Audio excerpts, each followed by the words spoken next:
그럼 지금부터 파트 3 데이터 저널리즘 보도 사례를 시작하겠습니다. 이번 파트 3에서는 초청 영사분들 강연 외에도 한국 데이터 저널리즘 어워드 수상작 3개 팀의 발표가 준비되어 있으니 많은 기대 부탁드리겠습니다. 그럼 한국언론진흥재단 디지털혁신지원단 파트장이신 오세욱 박사님을 좌장으로 모시고 이번 세션을 시작해 보도록 하겠습니다. 큰 박수 부탁드립니다. 예, 안녕하세요. 한국언론진흥재단 오세욱입니다.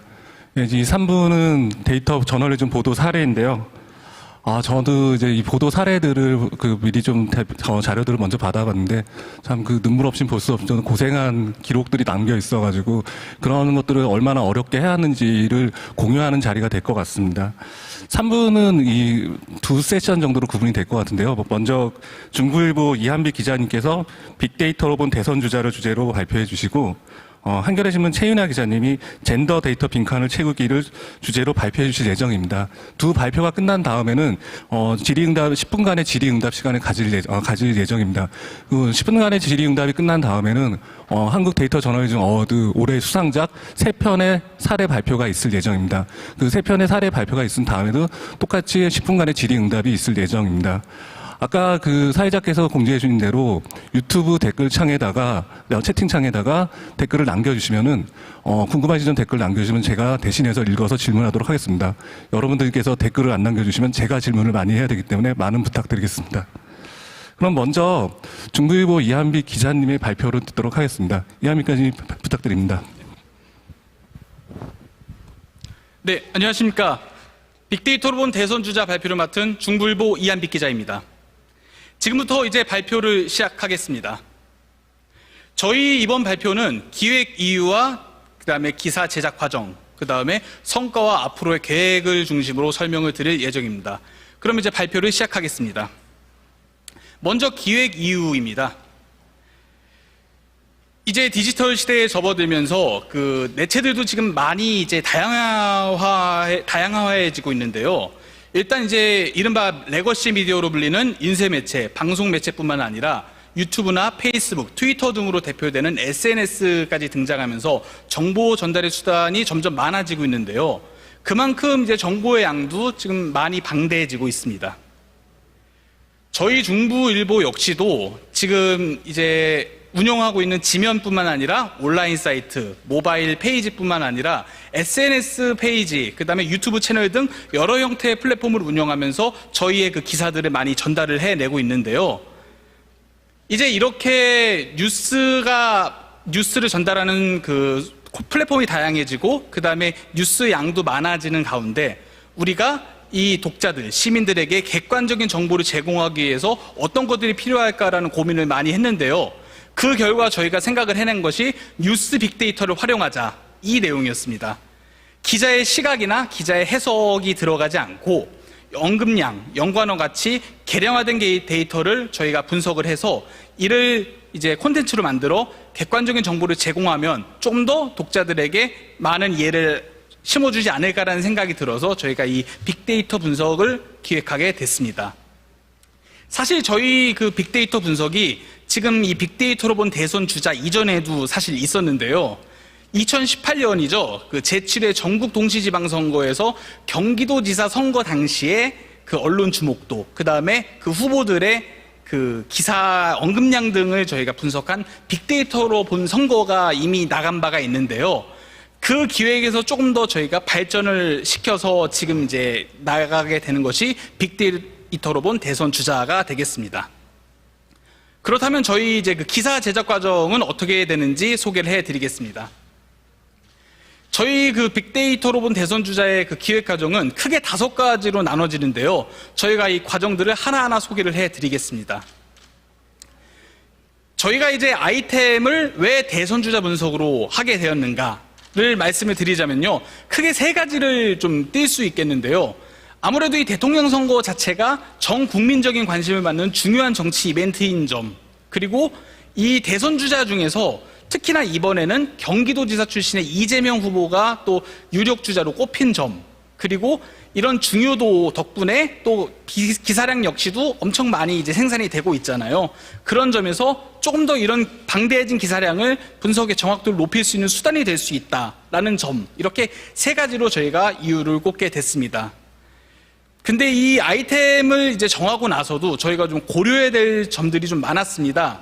정치 아이템이라는 점, 그것 때문에 아무래도 저희가 중립적인 시각에서 분석을 해야 되잖아요. 그렇기 때문에 우리가 이제 우리의 해석이나 우리의 시각을 넣기보다는 언론을 통해 보도된 기사의 검색량, 그리고 해당 인물에 대한 키워드를 분석하자라는 것이 고려가 됐고요. 또 그냥 단순하게 객관적인 분석만 전달하게 되면은 기사의 내용이 심심해질 수 있다는 점도 고려를 했습니다. 그래서 어떤 기간에 어떤 이슈가 화제가 됐는지를 팔로우하기 위해서는 여론의 흐름을 보여주는 정기 여론조사 그 결과와 또 포털이나 이런 사이트들의 추이도 좀 분석을 해봤습니다. 근데 이제 저희가 이렇게 분석을 완성을 한다고 해도 이거를 또 효과적으로 구현하지 않으면은 사실 잘 만든 결과가 또 제대로 나올 수 없잖아요. 그렇기 때문에 저희가 이제 시각적으로 좀 구현할 수 있는 방안을 좀 고민을 했습니다. 그래서 온라인 기사에는 다양한 이미지들을 넣었고, 지명 기사에는 여론의 흐름을 보여줄 수 있는 그래픽 등을 좀 많이 활용을 하게 됐습니다. 일단은 이제 저희가 이 객관적인 분석을 위해서는 이 언론진흥재단의 비카인즈를 많이 활용을 하고 있는데요. 54개의 언론사들의 뉴스 콘텐츠가 담겨져 있기 때문에 좀 더 저희가 필요한 자료들, 필요한 기사들을 추려내는 데는 이 비카인즈가 좀 많은 도움이 됐습니다.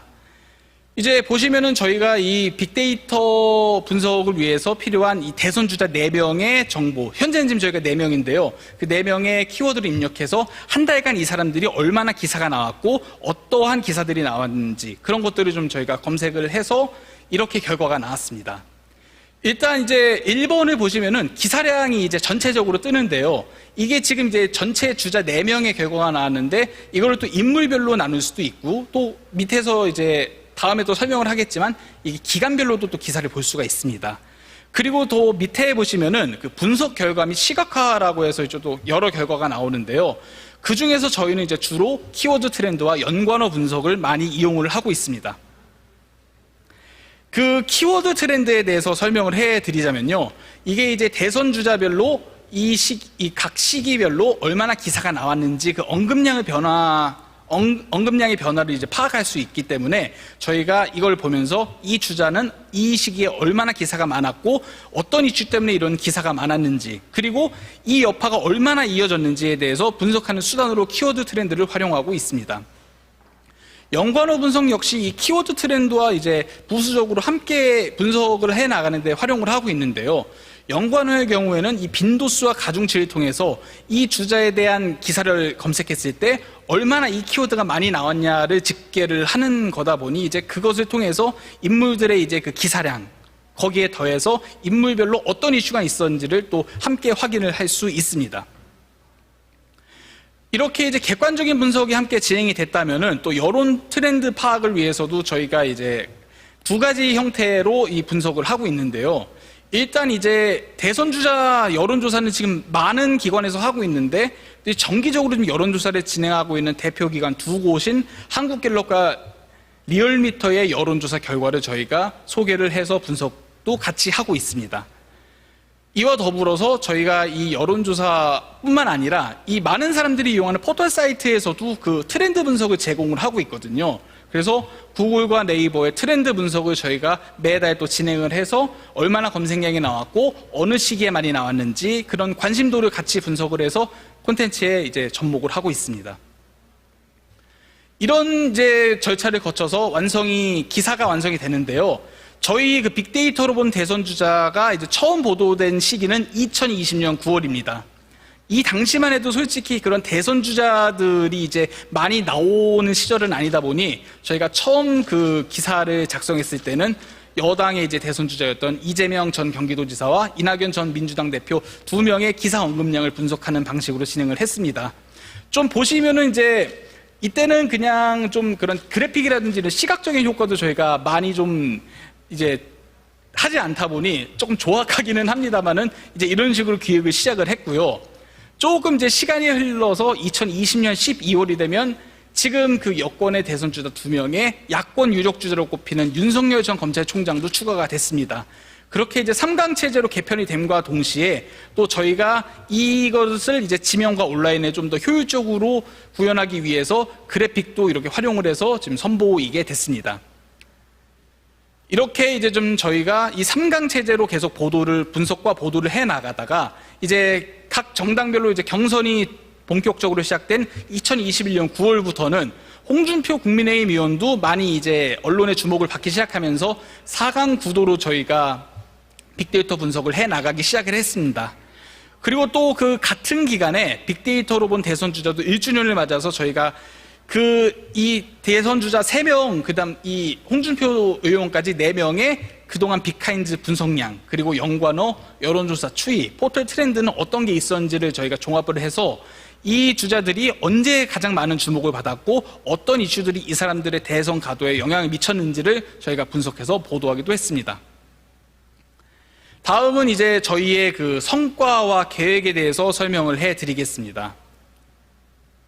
이런 절차를 거쳐서 이제 저희가 매달 빅데이터로 본 대선 주자를 매월 내고 있는데요.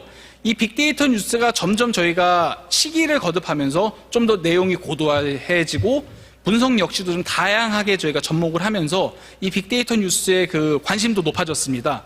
조회수라든지 공유량이라든지 저희의 이제 대표 콘텐츠가 될 정도로 이렇게 그 많은 변화가 있었는데요. 저희가 이제 여기서 그치지 않고 또 이런 빅데이터 분석으로 또 다른 기획을 하면 어떨까라는 생각이 들어서 이제 새로운 또 기획을 내게 됐는데요.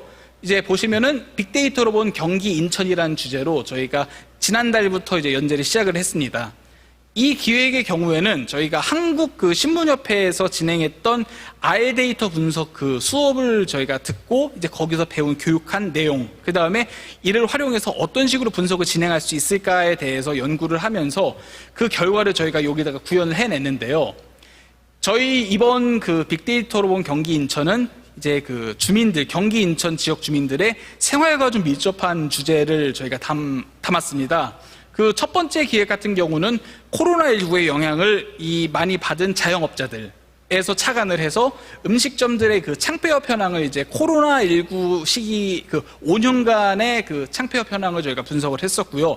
아직 기획이 나가지 않았습니다만은 10월의 경우에는 이 경기 인천에 있는 그 노포 그리고 100년 가게들에 대해서 소개를 할 예정입니다. 이런 식으로 저희 이제 중부일보는 그 빅데이터 분석을 계속 이제 많이 이제 실현을 해 나가고 이를 이제 콘텐츠로 계속 만들어내고 있는데요. 이제 이 빅데이터로 본 대선 주자의 경우에는 그 각 정당별로 대선 후보가 확정되는 11월이 아무래도 본격적인 이제 분석이 진행이 될 시기라고 보고 그 시기에 이제 기존 기사와 차별화된 분석이 필요하다라고 지금 생각을 해서 앞으로 이제 그거를 준비해 나갈 계획입니다. 지금 이제 하고 있는 그런 기사 그 키워드 분석과 그런 빅카인즈 분석 외에도 연관어나 이 여론조사에 나타나는 긍부정 수치 같은 경우도 기사에 좀 접목을 할 계획이고요. 지금은 이제 단순하게 그냥 언급만 하는 정도였던 포털 트렌드 분석, 그 다음에 여론조사의 추이의 비중도 확대를 해서 이제 그 기획에다 녹여낼 계획입니다. 물론 이제 그래픽이나 시각적 효과도 강화해서 좀 더 이 내용들이 더 독자들에게 전달될 때 이해 좀 되기 쉽게 가독성을 높게 저희가 만들어낼 계획도 있습니다. 또 이제 저희가 그 빅데이터 그 기사를 낼 때 아무래도 이제 빅카인즈를 활용을 많이 했는데요. 이제 이 협력을 좀 강화하기 위해서는 저희가 이 빅데이터 분석을 할 때 빅카인즈의 활용 범위를 넓히고 그 다음에 또 이 빅카인즈를 다른 데이터 분석에도 좀 융합하는 방안도 생각을 하고 있습니다. 이런 방안을 통해서 저희 지금 빅데이터 분석 기획을 더 고도화시키고 이를 통해서 그 데이터 저널리즘 구현에도 중부일보가 앞장서 나갈 계획입니다. 이상으로 저희 발표를 마치겠습니다. 발표를 들어주셔서 감사합니다. 네, 이하미까지 발표 감사드립니다. 저도 재단에 소속되어 있는 사람으로서 빅카인즈를 이렇게 알차게 활용해 주신 걸 보면서 참 기쁘기도 하고 제가 참 정말 잘 안 하고 있구나라는 반성도 하게 됩니다. 그리고 참 데이터 저널리즘이라는 건 이렇게 지금 이한미 기자님이 지금 보여주신 것처럼 끊임없이 지속적으로 하는 것이 가장 중요하다는 걸 다시 한번 깨달을 수 있었습니다. 다음으로는 그 한겨레 미디어 스페셜 콘텐츠팀, 콘텐츠부 젠더팀의 최윤아 기자님께서 발표해 주실 텐데요. 저도 참 데이터 편향에 대해 연구를 하는 사람으로서 이 기사를 보면서 많은 것을 느낄 수가 있었습니다. 최윤아 기자님께서는 젠더 데이터 빈칸을 채우자 연속 보도 사례를 소개해 주실 예정입니다. 발표 부탁드립니다. 네, 안녕하세요. 저는 한겨레 신문 스페셜 콘텐츠부 젠더팀에서 일하고 있는 최윤아입니다. 네, 제가 사실 젠더팀에 온 지가 4월부터 왔고요. 이제 한 7개월 차에 접어드는데 온 이후로 계속해서 이 젠더 데이터 블랭크, 빈칸을 추적하는 일을 해오고 있습니다. 공식적인 기획은 5회로 끝났는데 취재를 하다 보면 계속해서 빈칸들이 보이더라고요. 그래서 5회에서 늘려서 지금 9회까지 진행을 했습니다. 이 젠더 데이터 공백이라는 개념 많이 익숙하지는 않으실 겁니다. 제가 이 젠더팀에 오기 전에 출판팀 기자를 했습니다. 그때 보이지 않는 여자들이라는 책을 리뷰를 했었는데요. 거기서 나온 개념입니다. 남성을 디폴트 값으로 설계된 어떤 데이터나 인식들이 여성에게 적으면 불이익, 많으면 위험까지 초래한다는 내용을 담은 개념인데요. 영국 저자인 캐롤라인 크리아도 페레스는 영국 사례를 총망라해서 영국에 이렇게 많은 공백들이 있습니다를 입증해 보였는데 저는 당시 이 기사를, 서평을 쓰면서 이거의 한국판을 만들어 보고 싶다라는 생각을 했었습니다. 그래서 마침 젠더팀으로 발령을 받았기에 한국판을 한번 만들어 보자라고 해서 이제 기획을 시작하게 됐습니다. 그러니까 영감을 받은 것은 정말 영국의 그 작가이고요. 그럼에도 불구하고 영국과 우리나라는 상당히 많이 다릅니다. 제가 영국 작가를 그런 책만 기대서 취재를 진행할 수는 없었기 때문에 다른 근거, 의지할 만한 무언가를 찾아야 했습니다.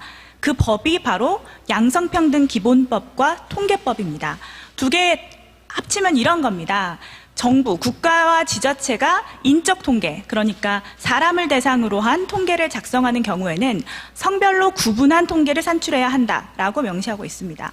이 통계법에도 보면 구분이 너무 곤란하거나 구분해봤자 별 뭔가 이득이 없다라고 인정하는 예외적인 경우를 제외하고는 모두 성별 분리 통계 생산을 의무적으로 규정하고 있습니다.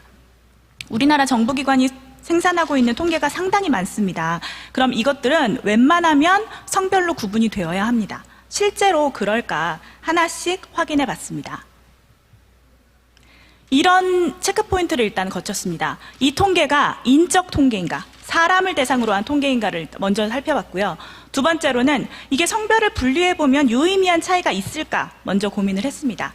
세 번째로는 이 꼭 성별 분리 문제가 아니라 여성의 현실을 읽어내기 위해서 꼭 필요한데도 그동안 블랭크, 빈칸으로 남았던 통계는 없을까 고민했습니다. 이 세 가지 단계를 거쳐서 제가 4가지 블랭크를 뽑았습니다.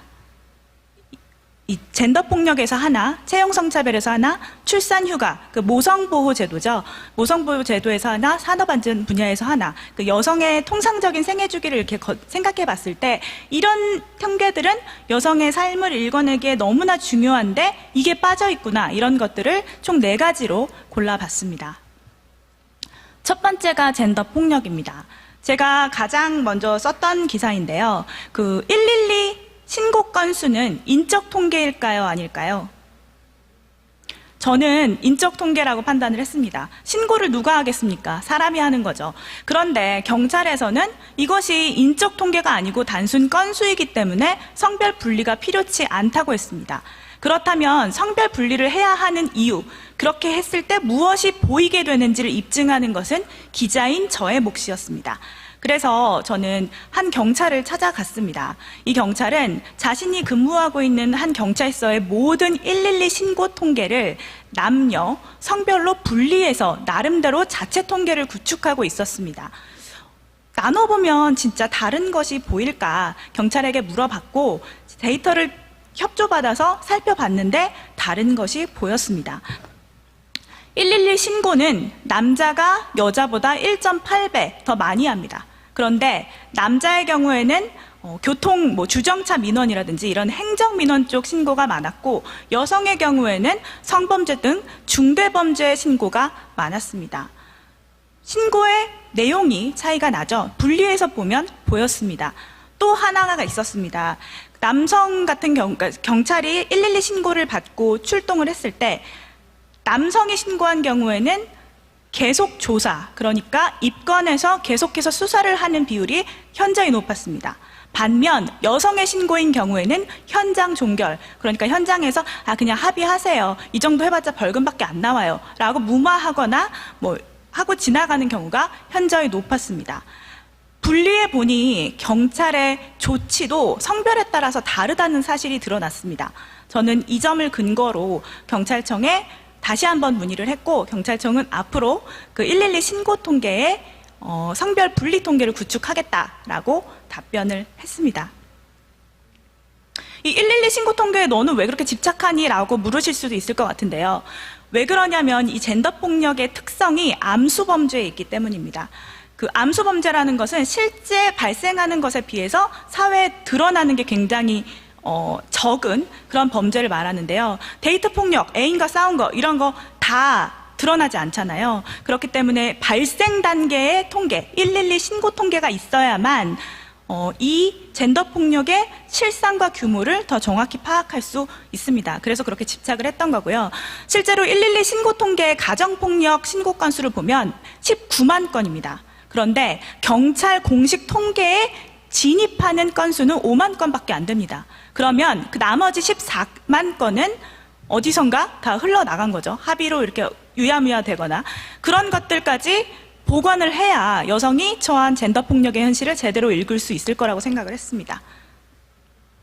좀 빠르게 넘어가 보겠습니다. 네, 이것도 사실 되게 중요한 통계인데 요즘에 또 많은데요. 아내 살해 사건 언론에 많이 보도가 되죠. 그럼 1년에 몇 명의 여성이 남편에게 죽임을 당할까 궁금하지 않으십니까? 저는 궁금해서 찾아봤는데 되게 충격적이었던 게 알 수가 없었습니다. 이거는 일일이 하나씩 손으로 카운팅을 해야만, 언론에 보도된 건수만으로 카운팅을 해야만 추산할 수 있었습니다. 왜 그런지 살펴봤더니 이 범주에 문제가 있었습니다. 경찰 범죄 통계, 또 검찰 범죄 통계는 가해자와 피해자의 관계를 총 15건으로 구분해 놓고 있는데 여기에 배우자가 없습니다. 이웃도 있고 타인도 있고 직장 동료도 있는데 배우자는 없습니다. 이 배우자는 친족이라는 아주 넓은 범위에 뭉뚱그려 들어가 있습니다. 그 친족에는 아들이 아버지를 죽이는 경우, 아버지가 아들을 죽이는 경우, 형제끼리 칼부림이 난 경우가 다 포함되어 있습니다. 이걸 이렇게 뭉뚱그려 놓으면 여성이 남성에게 살해당하는 젠더 폭력의 특성이 유야무야 희석되는 겁니다. 그래서 저는 이 점도 지적을 했는데 아직까지는 답이 없습니다. 두 번째로 제가 지적했던 것은 채용 성차별입니다. 저도 그렇고요. 많은 취준생 여러분들이 이렇게 말합니다. 면접장에 갔는데 다 여자였거든요. 근데 이상하게 합격한 사람들은 다 남자예요. 라고 얘기를 해요. 근데 어떻게 증명할 방법이 없잖아요. 그 증명할 방법이 딱 하나 있는데 그것이 바로 면접 성비 데이터입니다. 그러니까 면접에서 여성 비율이 예컨대 15%였는데 최종 합격에서 여성 비율이 10%로 줄었다. 그것은 면접 단계에서 약간의 성적 편향, 성별 편향이 있었다는 것을 추정할 수 있게 합니다. 우리나라에서 그 채용 성차별이 한창 문제가 됐을 때 정부가 이 면접 성비 공개를 기록과 관리를 지침을 내린 적이 있습니다. 그러니까 채용 성차별이 너무 심하니까 각 공공기관은 면접 때 여성 비율이 얼마였는지를 다 기록 관리해라 라고 했던 건데요. 안타깝게도 공개 의무는 없었습니다. 그래서 제가 기재부, 이 담당 주무부처 기재부였는데 기재부에 물어봤더니 잘하고 있습니다 라고 대답을 했는데 어떻게 진짜 잘하고 있는지 확인할 방법이 없었습니다. 그래서 국정감사 시간까지 좀 기다렸고요. 이 장혜영 의원 신고와 함께 실제로 이 공공기관이 면접 성비를 기록 관리하고 있는지 확인을 해봤는데 역시나 안 하고 있었고요. 10곳 중에 4곳이 범정부가 합의로 도출한 지침을 지키지 않고 있었습니다. 저는 이 점을 또 한 번 기사로 지적을 했고 결국에 기재부가 공공기관 면접 응시자 성비관리위에 TF를 꾸리게 되었습니다. 그래서 저는 기자 일을 하면서 이 기획을 통해서 가장 효능감을 많이 실감했던 것 같아요. 세 번째로는 출산 휴가입니다. 출산 휴가는 사실 의무입니다. 다 아시겠지만 이거는 근로기준법이 생길 때부터 여성 노동자가 아이를 출산하면 3개월간은 쉬어야 된다. 이건 의무로 규정되어 있습니다. 그런데 실제로 현장에서 저에게 들리는 얘기는 좀 달랐습니다. 사장님이 출산휴가 쓰지 말래요. 그럴 거면 퇴사하래요. 이런 얘기들이 너무 많이 들렸습니다. 그럼 진짜 실제 현장에서 출산휴가 제대로 쓰고 있을까? 사용률 얼마나 될까? 당연히 궁금하잖아요.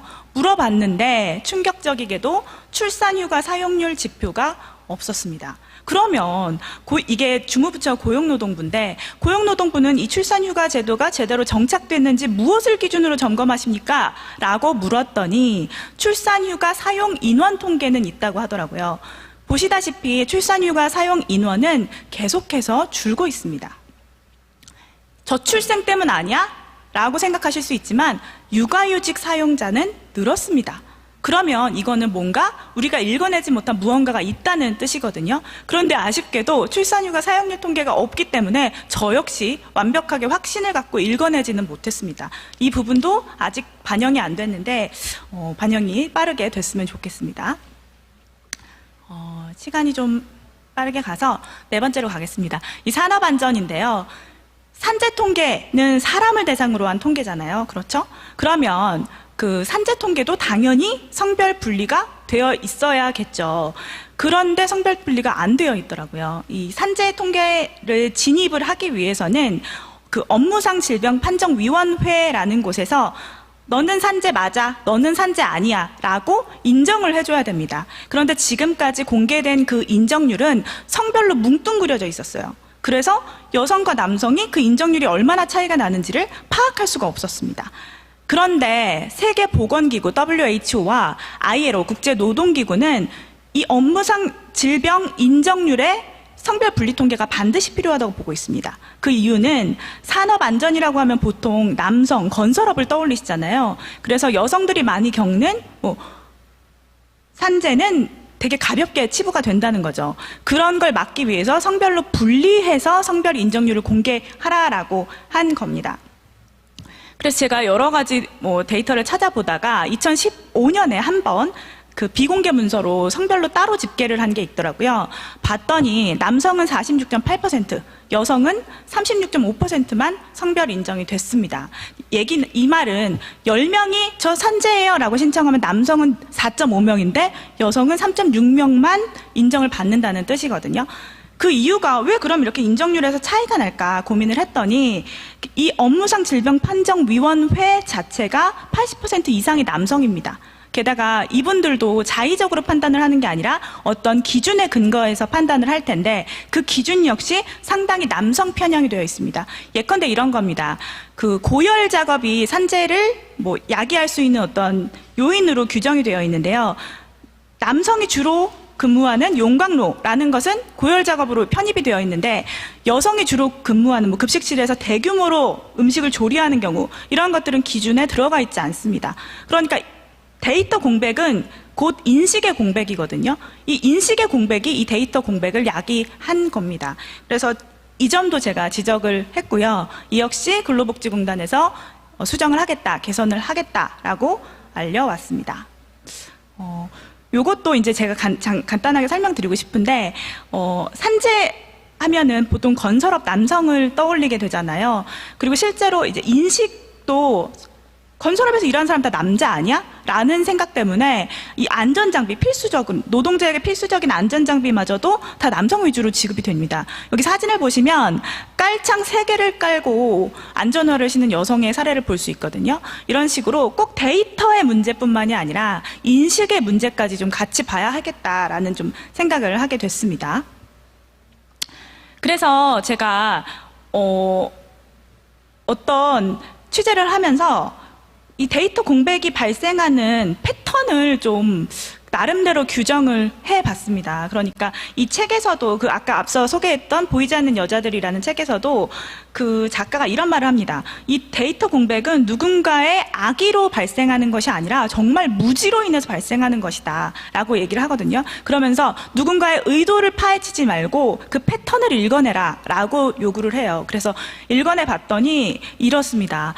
보통 이 데이터 정제 과정 속에서 데이터 편향이 발생을 합니다. 그 112 신고 통계 같은 경우는 제가 이거 성별 분류해야 되지 않겠습니까? 라고 경찰에 질문을 했을 때 그 112 신고 통계에는 5인 신고가 되게 많아요. 그 다 유의미하지 않습니다. 그래서 걸러낸 거예요. 라고 얘기를 했어요. 물론 5인 신고도 있겠죠. 그렇지만 그 19만 건의 신고 중에서 5만 건만 공식 통계에 진입을 하는데 14만 건이 다 5인이라고는 볼 수 없습니다. 그러니까 이 정제 과정에서 누가 데이터를 걸러내는지 이런 것들을 유심히 봐야 한다라는 어떤 교훈을 얻었고요. 두 번째로는 데이터를 읽기 전에 무엇이 있어야만 하는지 체크를 해야 된다는 겁니다. 우리가 보통 기자들이 하는 일은 보도자료에서 이제 데이터가 주어지면 그거를 해석하고 전문가 멘트를 듣고 이런 일을 보통 하잖아요. 근데 그 통계를 디폴트로 생각하지 말고 그 통계가 제대로 작성이 되었는지 충분히 성인지적 관점을 반영하고 있는지를 먼저 체크해야 한다라는 겁니다. 저 역시도 되게 관성적으로 데이터를 그냥 받아들면 이렇구나 하고 해석을 하는 작업을 많이 해왔는데 이번에 완전 역작업이었고요. 그 데이터를 읽기 전에 여성에게는 이 통계가 필요해. 이게 있나? 하고 찾아보는 선후 관계를 바꾸는 그런 역발상이 좀 필요하다라는 생각을 하게 됐습니다. 마지막으로 꺼진 기타도 다시 보자라는 얘기를 해드리고 싶습니다. 제가 가장 최근에 썼던 기사인데요. 그 백신 접종하고 나서 부정 출혈을 겪는 여성들이 상당히 많거든요. 그런데도 불구하고 이 부정 출혈은 그 백신 이상 반응 신고 사이트에 기타 항목으로 묶여 있습니다. 이 기타 항목에는 수많은 여러 부정 출혈 외에 여러 가지 이상 반응이 한꺼번에 뭉뚱그려져 있기 때문에 여성들이 얼마나 부정 출혈으로 고생을 하고 있는지를 파악할 수가 없는 거예요. 섬세하게 파악할 수가 없거든요. 그런데 제가 다른 기관의 데이터들도 다 보다 보니까 어떤 공통점이 있었는데 이 기타 항목에 유독 여성의 애환이 녹아 들어가 있는 경우가 많다는 겁니다. 이 보통 기타라고 생각하면 이거는 하나의 별도 지표가 되기에는 너무 작아, 너무 미미해. 그래서 기타에 묶는 경우가 많을 거라고 생각들을 하시는데 실제로 그렇지 않습니다. 기타가 저 그래프만 보셔도 가장 뚱뚱하죠. 가장 높죠. 그냥 우선순위에서 밀린 겁니다. 이런 경우가 상당히 많이 발견이 됐고요. 여성의 고통이 자꾸 기타로 취급되면 문제가 뭐가 있냐면 여기 보시면 금품체불이라든지 최저임금법 이런 것들은 근로감독했을 때 이만큼 어긴 사업장이 이만큼이구나 바로 파악을 할 수가 있죠. 공개된 데이터니까. 근데 저 기타 속에는 출산휴가 미부여, 육아휴직 미부여가 녹아 들어가 있는데 그걸 요구하게 되면 기자님 그거는 국회의원실에 자료 요청하세요. 그래야 드립니다. 라고 얘기를 합니다. 똑같은 성격의 데이터인데도 불구하고 기타에 녹아 있으면 추가적인 절차가 필요하게 되는 거죠. 그래서 꺼진 기타도 다시 보자라는 저의 나름대로 교훈을 얻었고요.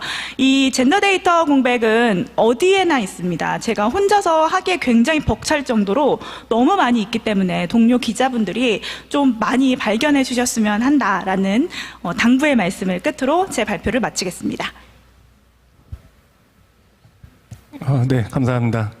발표 내용 너무 공감이 많이 되고요. 최근에 제가 아는 통계 중에 하나가 그 전국의 전 세계적으로 데이터를 담당하는 일선에서 담당하는 남자나 여자 성비가 9대 1이라는 통계를 접한 적이 있는데요. 네, 지금 최인아 기자님 발표 내용에서도 아마 그런 것들이 영향을 미치고 있다는 생각을 좀 해봤습니다. 그리고 제가 또 최근에 전해 들은 바로는 BBC에서 최근에 그 자신들의 보도에 무의식적으로 성비가 어떻게 되었는지에 대해서 그 분석을 하는 걸로 수기로 다 기록하는 일을 하고 있다는데요. 이런 식으로 이런 공백들을 인식하지 못하는 사이에서 그런 편향들이 발견되고 있어서 하고 있더라고 이해하고 있습니다. 네, 이제 두 분 발표 너무 잘 들었고요. 네, 발표 너무 잘 해주셔서 많은 도움이 될 것 같습니다. 지금 10분간의 질의응답을 진행하려고 하는데요. 유튜브 댓글창에다가 댓글을 남겨주시면은 네, 그 질문을 받도록 하겠습니다. 네, 그 유튜브 질문이 하나 들어와 있는데요. 요즘 집안일 서비스들이 많은데 여기서 일하는 분들이 당하는 범죄들도 산재로 계산되는지 궁금합니다라고 질문해 주셨습니다. 최윤아 기자님 답변해 주시면 됩니다. 제가 짧게 파악한 바로는 산재로 계산, 그러니까 측정이 신고하면 됩니다. 예를 들어서 예컨대 성폭행이다. 그럴 경우에는 이걸로 인해서 뭐 정신적인 질병 이런 것들로 업무상 질병 판정위원회에 신청을 하게 되면 산재로 이제 수렴이 되는데요. 문제는 제가 아까 전에 기타의 함정이라고 소개를 해드렸었는데 이 가사 서비스 말씀하시는 거잖아요. 이 가사 서비스도 기타에 들어가 있습니다. 그래서 이 가사 서비스에서 얼마나 많은 산재, 어떻게 일하다가 어떻게 산재가 발생하는지가 기타에 포함되어 있기 때문에 제대로 분석도 안 되고 있고, 네, 그렇습니다. 그러니까 정리해서 말씀드리면 여기서 당하는 범죄 신청하면 산재로 포함이 됩니다. 그러나 그 통계는 제대로 다뤄지고 있지 않습니다. 왜냐하면 이 가사 서비스업이 기타에 포함되어 있기 때문입니다. 네, 연이어서 최윤아 기자님께 유튜브 질문을 드려야 될 것 같은데요. 한겨레 젠더팀이 있다는 것을 이번 발표를 통해서 알았다는 분들이 계십니다. 그래서 어떤 일을 주로 하시는지, 어떤 주제를 다루시는지 궁금하다는 질문이 있고요. 거기에 더해서 그 같은 질문, 연결되는 질문인데, 네, 혹시 언론사 차원에서도 보유한 데이터, 지금 일단 발표하신 내용과 관련해 보유한 데이터도 공개할 계획이 있으신지 궁금하다는 질문이 들어와 있습니다. 이 부분에서도 같이 답변해 주시면 좋겠습니다. 먼저 저희 한겨레 신문에는 젠더팀이 있습니다. 거의 언론사 중에서 거의 처음인데요.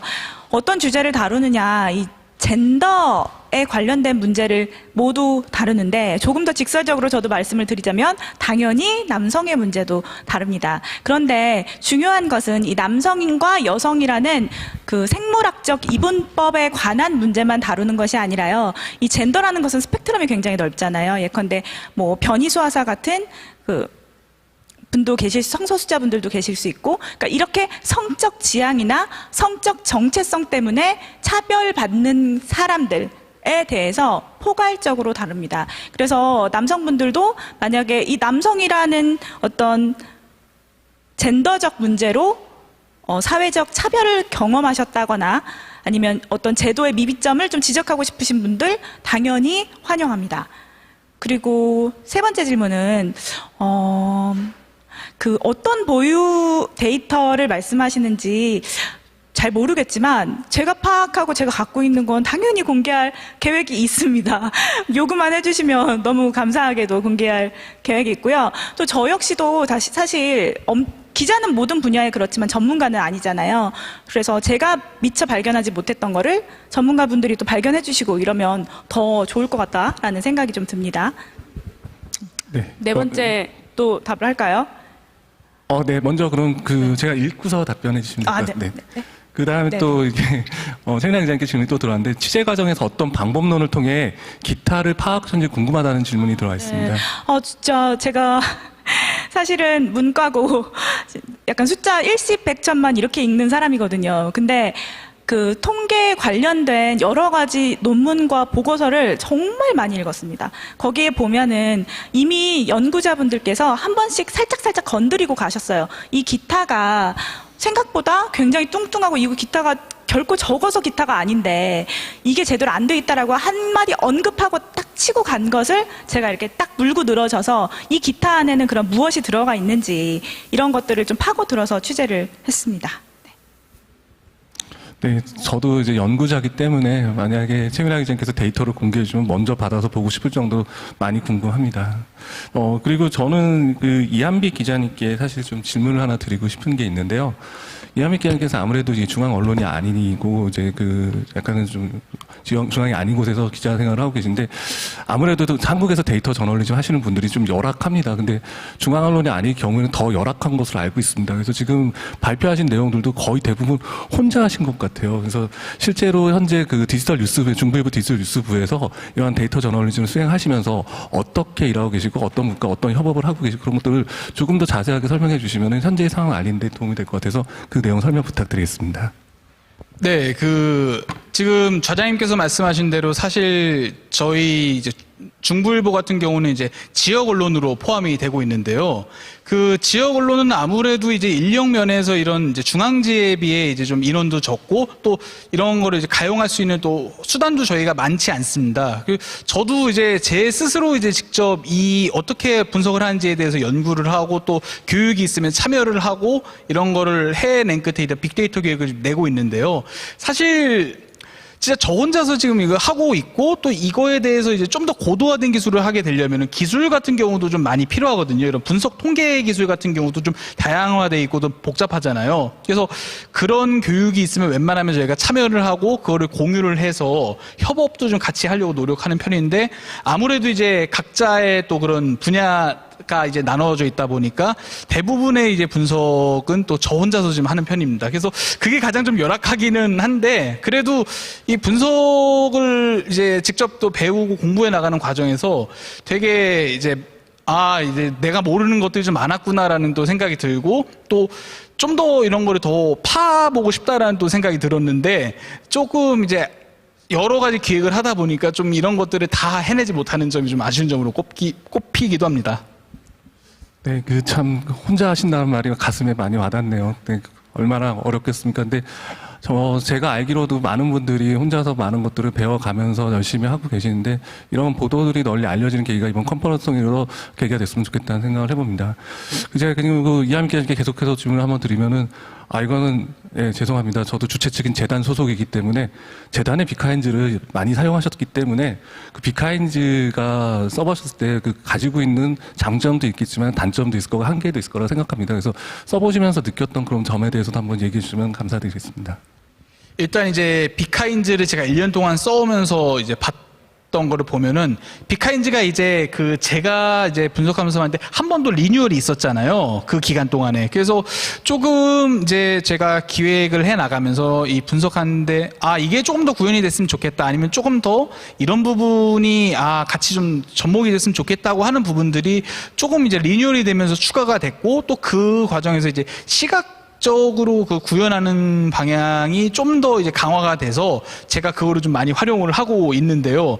다만 이제 그 뉴스 그 기사량을 이제 주로 이제 그 보여주시다 보니까 이제 그런 이제 객관적인 그 분석 외에 좀 더 연관어의 그런 긍부정 수치를 또 나눈다든지 아니면은 이제 또 이 기사들이 좀 특히 많이 나왔던 기간들이 좀 더 같이 좀 구현이 됐다면은 제가 좀 분석을 하면서 조금 더 이제 시간을 좀 아낄 수 있었을 텐데 좀 그런 점들은 이제 제가 이제 직접 또 일일이 또 구분을 해 나가고 또 이걸 제 또 나름대로 또 분석을 또 접목을 해야 되는 점이 있다 보니까 그렇게 조금 이제 분석하는 입장에서 조금 더 이거를 좀 더 수월하게 할 수 있는 그런 또 좀 고도화된 그 분석 기법이 좀 나왔으면 하는 바람입니다.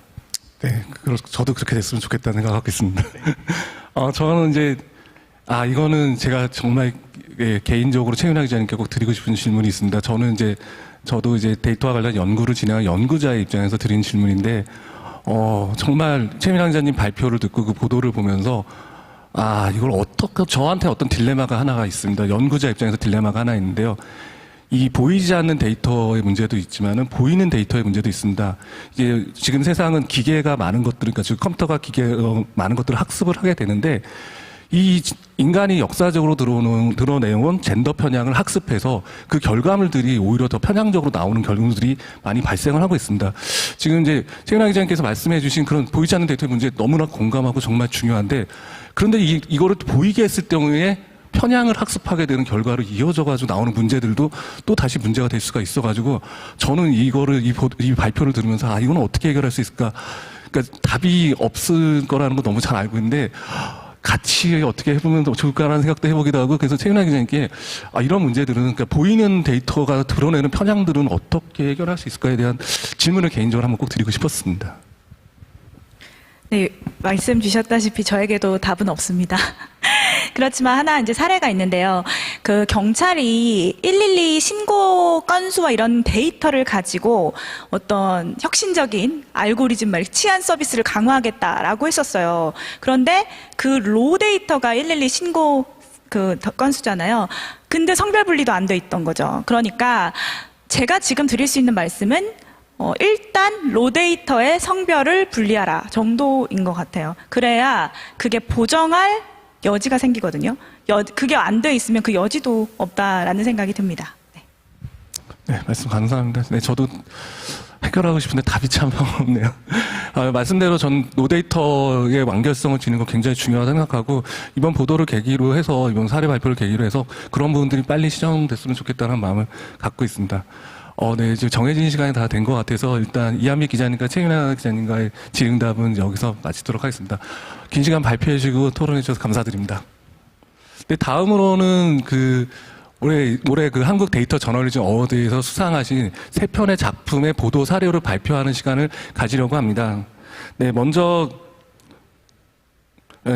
올해 그 데이터 세각화상을 수상하신 KBS 소멸의 땅 지방은 어떻게 사라지나의 내용을 KBS 이영관 기자님께서 설명해 주실 예정이고요. 두 번째로는 올해 데이터 저널리즘 혁신상을 수상한 시사인 스쿨존 너머 사례를 변진경 기자님께서 발표해 주실 예정입니다.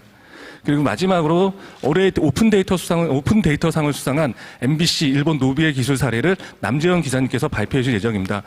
수상작들의 발표가 끝난 다음에는 10분간 질의응답이 아까처럼 진행될 예정입니다. 아까 말씀드렸듯이 온라인으로 참여하신 계신 분들은 보도 사례 발표하는 동시에 궁금하신 점들을 댓글창에 남겨주시면 제가 대신 질문해 드리도록 하겠습니다. 그럼 먼저 소멸의 땅 지방은 어떻게 사라지나의 보도 사례를 이영관 기자님께서 발표해 주겠습니다. 이영관 기자님 부탁드리겠습니다. 네, 안녕하십니까. 저는 KBS 창원의 심층기획팀에서 일을 하고 있는 이형관 기자라고 합니다. 먼저 저희 그 프로젝트에 좀 수상을 할 기회를 주셔서 너무 감사드리고요.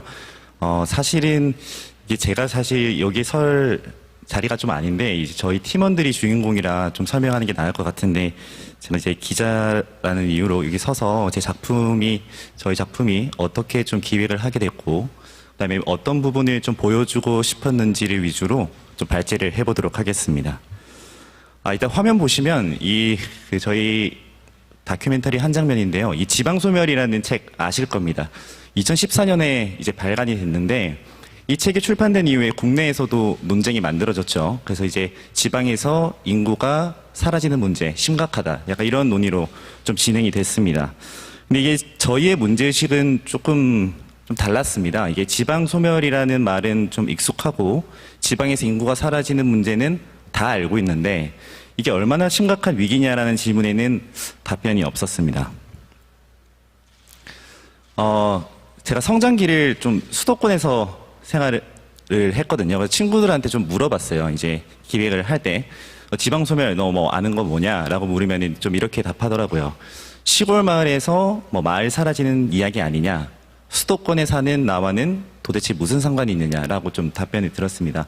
이런 부분들이 위기로 인식하지 못하는 그런 부분들이 좀 있다라고 저희 취재진이 좀 판단을 하게 됐고, 그 판단의 근거로 저희는 언론 보도가 주요한 역할을 하지 않았나라고 생각을 했습니다. 이게 제가 2020년 1월 달에 보도한 케이스인데요.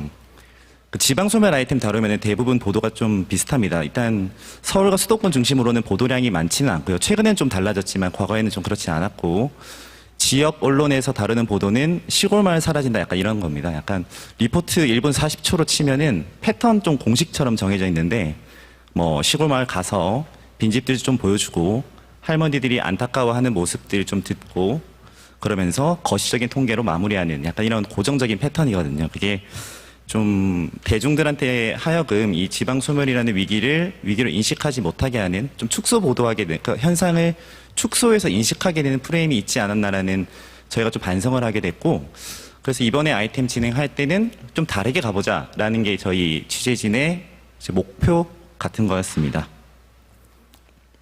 그래서 이런 현상 보도 위주가 아닌 심층 보도 위주로 좀 가야 된다라는 좀 결론을 갖게 됐고, 뭐 대다수의 언론사들이 심층 보도로 가겠지만 말 그대로 정말 심층 보도, 조사의 영역이 가장 세밀하게 좀 집중될 수 있도록 진행을 해보자라는 결론을 냈고, 처음에 목표를 굉장히 거창하게 꼽았어요. 그래서 이제 지방 소멸의 현 주소가 어떤지 특정 지역뿐만 아니라 전국 곳곳을 다니면서 다 보자라고 이때 결정을 내렸고 원인이 무엇인지도 데이터로 분석을 하고 현 시점에서 우리가 좀 내세울 수 있는 대안이 무엇인지까지 한번 살펴보자였습니다. 해서 넘기면 애초 이 프로젝트는 원래 다큐멘터리 제작이었거든요. 저희 이제 기자들이 만드는 다큐멘터리가 저희 회사에 있습니다. 그래서 그 소멸의 땅이라는 프로젝트로 좀 시작을 하게 됐는데 그 53분 분량이거든요. 53분 안에 그 지방에서 소멸되는 이야기를 전부 다 담기에는 너무 부족하더라고요. 시간 자체가. 그래서 이것 말고도 다른 플랫폼을 활용해서 우리가 취재했던 내용을 담을 수 있는 게 좀 필요하다라는 생각을 좀 갖게 됐고 그래서 만들게 된 게 지금 이 인터랙티브 뉴스 페이지입니다.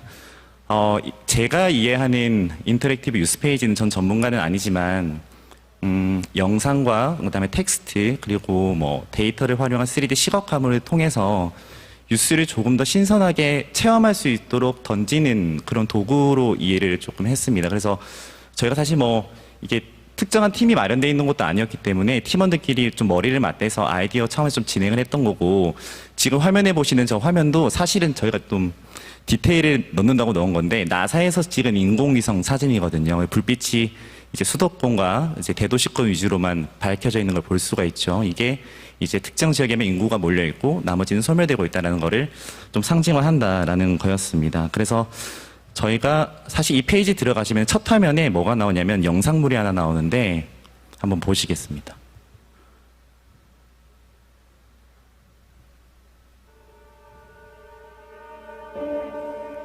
일자리가 줄어서 3년 동안 1000여 명의 청년이 도시를 빠져나갔습니다. 전국 시군구 10곳 중에 4곳은 인구가 줄어 결국 사라질 수 있다는 분석이 나왔습니다. 인구가 계속 줄면 그 지방 자체가 사라질 수도 있습니다. 30년 안에 30% 가까운 자치단체가 없어질 거라는 경고가 나왔습니다. 저도 기회가 되면 떠나고 싶어요. 전부 초원으로 가고 사람도 안 다녀. 3만 명이 안 되는 자리에 상가들이 보시다시피 너무 많이 건축이 되다 보니까 공실이 지금 발생이 안 될 수가 없는 거예요. 이 병원이 없다고 보면은 상당히 불안하죠. 목숨마저도 차별을 정부에서 한다 하면은 이거는 정말로 붕괴하지 않을 수 없는 상황이 되겠습니다. 지방 소멸이 이미 거의 완성 단계예요. 사망만 존재하는 거죠. 한가롭게 얘기할 게 아니에요. 이 흐름을 막지 못하면 공멸하는 거죠. 근데 이게 그 인터랙티브 뉴스 페이지에 가면은 처음 나오는 그 프롤로그 영상입니다. 이게 영상을 뭐 제가 이유 없이 넣은 건 아니고요. 앞서 말씀드렸다시피 좀 많은 경험을 할 수 있도록 페이지 내에서 그런 의도로 저희가 좀 영상물을 넣었습니다. 실제로 지금 페이지 화면에 몇 개 캡처해서 이렇게 제가 삽입을 해놨는데 보시는 것처럼 그 현장 지역민들의 목소리와 그다음에 인터뷰 내용들, 그다음에 뭐 이런 카드 뉴스 이런 것까지 좀 종합적으로 담고자 했습니다. 지금 생각해보면 좀 욕심을 좀 많이 부린 것 같기도 한데 일단 저희 당시 목표는 좀 그랬고요. 그렇게 해서 이제 좀 그 입체적인 스토리텔링이라고 할까요? 이제 그런 게 저희 페이지의 주된 목적이었습니다.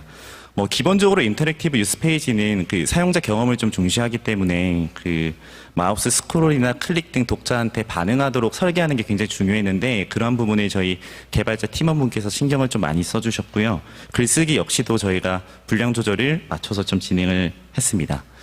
그리고 저희 페이지에서 좀 강조하고 싶었던 부분이 바로 좀 데이터 시각화 부분이었습니다. 그러니까 취재의 영역이 크게 두 가지가 있다면 저는 현장과 데이터라고 생각을 하는데 이 데이터를 저희가 좀 세밀한 데이터로 좀 받고 싶어서 이제 통계청에 연락을 해가지고 이렇게 그 마이크로 데이터를 받는 과정을 좀 거쳤습니다.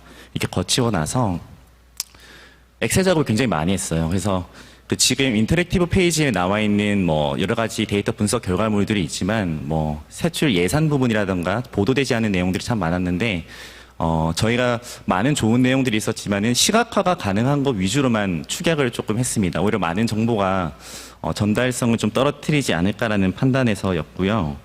그렇게 해서 저희가 만든 그 데이터 시각화 결과물 사례들이 이겁니다. 이 빈집 지도는 사실은 그 시사인에서 이미 한번 프로젝트를 진행하셨습니다. 그래서 저희가 이 프로젝트를 진행할 때 자문을 좀 여쭤보기도 했었고요. 그때 좀 차별화 두고 싶었던 포인트는 읍면동 단위에서 제작할 필요가 있다. 내가 사는 마을에, 내가 사는 지역에 빈집이 얼마나 분포하는지를 시각화해서 보여주도록 설계를 했고요. 소멸위험 지도는 언론 보도에서 많이 보셨을 거예요. 그런데 이 또한 데이터가 좀 자세합니다. 이거는 이제 고용정보원 이상호 박사님 통해서 제가 새롭게 데이터를 만들어서 이렇게 진행을 하게 됐고, 빈집 지도랑 소멸위험 지도가 말하는 거는 메시지는 동일합니다. 소멸이 지방에 많이 되고 있다, 이게 전부인데, 왜 저희가 두 개를 같이 넣었냐면은, 그 소멸위험 지도에서 그 지방 소멸 위험 지수라는 게 있잖아요. 이게 합계 출산율 기준으로만 이제 그 지수가 뽑힙니다. 그렇기 때문에 이 지수에 대한 대표성에 대해서 좀 문제를 제기하시는 분들이 많았어요. 그래서 이제 빈집 지도와 소멸 위험 지도가 사실상 일치하는 경향성을 보이고 있다라는 것을 입증하기 위해서 두 개를 함께 넣게 됐고요. 사실 저희가 이걸 만든다고 제일 고생을 많이 했는데, 이게 카토그램 지도라고, 카토그램 기법은 많이 들어보셨을 거예요. 그래서 인구수에 따라서 지역의 면적의 크기가 늘어나고 줄어드는 모습을 볼 수가 있는 건데, 사실 이 아이디어 차용은 국토연구원 보고서에서 차용을 했습니다. 이제 한 장짜리 단페이지에 나와 있는 그 지도를 보고 이거를 이제 시계열로 입체적으로 좀 보여줄 필요가 있다고 해서 좀 제작을 하게 됐고, 저희가 사실은 데이터 정제랑 분석 작업은 1966년도부터 2020년까지 전부 다 진행을 끝 마쳤습니다. 그런데 데이터 양 자체가 너무 많아서 그 인터넷 페이지에 올릴 수가 없더라고요. 그래서 이제 특정 시기별로 66년, 80년, 90년 해서 그 지도의 변화상을 좀 볼 수 있도록 했고, 이건 뭐 에피소드인데, 저기 보시면 독도 있잖아요. 독도를 데이터로 표현하는 작업이 생각보다 오래 걸렸습니다. 그래서 이게 저희가 그럼 독도 너무 작은데 그냥 빼면 어떨까요? 했다가 이제 또 약간 독도가 없어지면 또 이슈가 있을 수 있으니 이제 그런 디테일도 저희가 좀 신경을 썼고요. 이외에도 뭐 청년 인구가 이동하는 모습을 3D로 시각화한 것, 그러니까 줄 한 줄 한 줄이 인구의 이동을 표현한 것들이 있었습니다.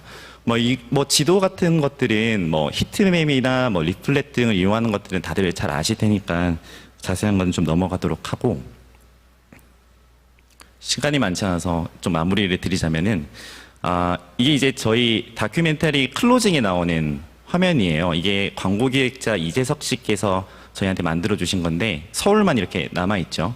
제가 이 사진을 보여드리는 이유가 시각화의 힘을 좀 말씀드리고 싶었습니다. 그러니까 데이터 방대한 양의 데이터를 엑셀로 표현해서 분석을 마치더라도 전달이 잘 되지 않으면은 효과가 좀 없다고 생각을 하거든요. 그래서 지금 이 이미지처럼 많은 데이터 시각화물들이 좀 정제된 분석을 통해서 잘 나올 수 있었으면 하고, 사실은 지역에서 그 데이터, 그러니까 인터랙티브 뉴스 페이지를 제작하는 게 굉장히 여건이 조금 어렵습니다. 저희 팀원들도 사실은 뭐 지인 통해 가지고 섭외를 해서 이렇게 제작을 좀 하게 됐는데, 저희가 오프라인에서 한 차례도 만난 적은 없어요. 전부 다 줌이나 전화를 통해서 제작을 하게 됐고, 그렇게 해서라도 만들 수는 있더라고요. 그래서 이제 지역 언론에서도 좀 이런 작품들이 좀 많이 나왔으면 좋겠고, 지금 인터랙티브 뉴스 페이지는 보통 신문사 위주로 많이 제작이 되고 있는데, 중앙 언론 위주로 그런 것들이 지역에도 좀 많이 퍼져가지고 또 다양한 작품들이 나왔으면 좋겠습니다. 네, 여기까지 하겠습니다. 네. 네. 이영관 위원장님 발표 감사합니다. 저는 항상 그 데이터 시각화상 보도 사례를 접할 때마다 이걸 예쁘게 만들기 위해서 얼마나 발버둥을 쳤는가에 대한 내용을 듣는 것 같아서 가슴이 찡할 때가 많습니다. 다음으로는 올해 데이터 저널리즘 혁신상을 수상한 시사인 변진경 기자님께서 그 스쿨존 너머 내용 보도 자료를 발표해 주겠습니다. 기자님 부탁드립니다. 네, 안녕하세요. 시사인에서 사회팀장으로 일하고 있는 변진경 기자입니다. 여기 데이터 저널리즘 어워드에서 시상하게 돼서 너무 영광으로 생각하고요. 수상작인 스쿨존 너머라는 기획 프로젝트의 그 보도 사례를 발표드리겠습니다. 제가 구체적으로 보도 내용을 공유 드리기 전에 제가 취재 과정에서 겪었던 에피소드 하나를 좀 말씀드리려고 합니다. 오늘의 이제 주제인 데이터, 그리고 데이터 속의 사람에 관한 이야기인데요. 많은 여기 데이터 기반 취재들이 그러하듯이 이런 엑셀 파일들을 갖고 취재에 뛰어듭니다. 저희 취재도 스쿨존 넘어, 그러니까 어린이 보행 교통사고에 관한 취재도 역시 이런 엑셀 데이터들을 갖고 이제 현장으로 들어갔는데요. 사실 이 데이터 하나만 갖고 저희가 있었을 때는 조금 막막했습니다. 이걸 이제 수집하느라 좀 애를 먹긴 했지만, 이것만으로 어떤 이야기를 할 수 있을까 사실 좀 막막한 것들이 있었는데요. 예를 들면, 뒤로 가기 안 되네. 네. 네. 보시면, 엑셀 데이터 같은 경우에 이제 교통사고, 어린이 교통사고의 날짜, 요일, 또 시간, 사고 유형, 날씨, 어떤 차가 어떤 운전자가 아이를 쳤고, 또 어떤 아이가 어떤 성별의 아이가 다쳤는지 이런 것까지 나와 있지만, 이런 것들을 갖고 단순히 그냥 데이터를 어떤 취합한 기사만을 쓸 때 별로 힘이 없다고 좀 느꼈습니다. 일단 현장으로 갔고요. 이제 현장에서 찍은 사진 중에 하나입니다. 아이들이 길 위에서 많이 놀고 있고 차들과 혼재돼서 많이 다니고 있고 그래서 한 출장지였습니다. 거기 가서 거기도 교통사고 다발 지역이었고요. 최근에 교통사고가 많이 일어난 이제 데이터들을 갖고 엑셀 뭉치, 아까 봤던 것 같은 엑셀 뭉치들을 들고 현장에 갔습니다. 가서 길이 어떠한지 보고 거기 주변에 어른들, 상인들하고 이야기를 나누고 거기서 이제 놀고 있는 아이들이 있으면 가서 묻기도 했죠. 여기에서 뭐 혹시 사고를 경험하거나 목격하거나 혹은 또 위험했던 순간들이 있었느냐, 어떤 점들이 좀 필요하다고 보느냐, 이런 것들을 좀 물어봤는데 실제로 굉장히 신기하게도 제가 취합해서 갔던 데이터 속의 한 아이를 직접 만나는 경험을 했습니다. 엑셀 표 안에 있는 아이가 실제로 제가 이제 오프라인 앞에서 제가 만났는데요. 어떤 한 아이가 그러는 거죠. 제 2년 전쯤에 여기 근처에서 사고 났었어요. 정말? 제가 이제 좀 놀래서 물으니까 실제로 2년 전 어느 여름날 어떤 특정한 장소에서 승용차에 부딪혔고 그래서 다쳐서 제 다리에 철심 받고 한 1년 반 동안 학교 휠체어 타고 다녔었어요. 이런 얘기를 하는 거예요. 그래서 제가 약간은 좀 반가워서, 사실 반가우면 안 되지만 아이가 다친 이야기인데, 왜냐하면 데이터 속의 아이를 만났다고 생각해 좀 반가워서 다가가서 꼬치꼬치 좀 물으니 아이가 조금 대답을 하다가 굉장히 힘들어하는 거예요. 기자님 저 이 이야기 좀 안 하고 싶어요 라고 하는데 제가 뭘 하고 있는 거지 싶어서 이제 일단은 이제 아이한테 이제 미안하다고 하고 이제 돌아서는데 다른 아이가 옆에서 얘기를 하는 거죠. 저 친구 되게 힘들었었어요. 예전에 여기서 사고 났었는데 굉장히 다리가 많이 다쳐서 1년 반 동안 놀지도 못하고 휠체어 타고 또 목발 짚고 엄마가 1년 반 동안 학교를 데려다 주고 되게 힘들어 했었어요. 얘기를 하는데 제가 데이터적으로 뭔가 접근했던 것에 대해서 조금 더 깊게 생각을 해봐야겠다는 생각이 들더라고요. 그래서 이게 바로 제가 그 아이를 만났던 사고 장소에 들고 갔던 데이터들이고요. 저기 노랗게 표시된 곳이 실제 그 아이가 겪은 사고입니다. 7월 1일에 월요일 5시였고요. 맑은 날이었고 60세 남성이 몰 승용차가 7살, 그리고 만 7세입니다. 만 7세 남자에게 이제 충격을 가해서 중상을 입었습니다. 근데 여기서 그냥 단순 중상이라고 했을 때 느낌이 오지 않습니다. 이게 4주 이상의 그 병원 치료 요하는 부상이라고, 부상이라고 그렇게 얘기는 그렇게 분류상으로 되어 있지만 실제 그 아이가 겪은 삶의 이야기를 우린 상상하기가 쉽지 않은데, 저는 실제 그 데이터 속의 아이의 이야기를 들었기 때문에 그 아이가 겪은 것, 그 아이의 표정, 그 아이의 친구들을 보고서 이 데이터 하나하나를 갖고 상상해 보려고 많이 노력을 했습니다. 그러니까 어떤 장소에서 어떤 날씨에 어떤 부상을 당했는지 그걸 제대로 상상을 해보려면 역시 현장에 가봐야 됐고요. 네. 그래서 이 점 하나하나가 바로 제가 아까 보여드렸던 그런 데이터 하나하나입니다. 이 하나하나가 아이들 하나하나고요. 그 아이들의 사고 하나하나입니다. 이게 아이들의 나이입니다.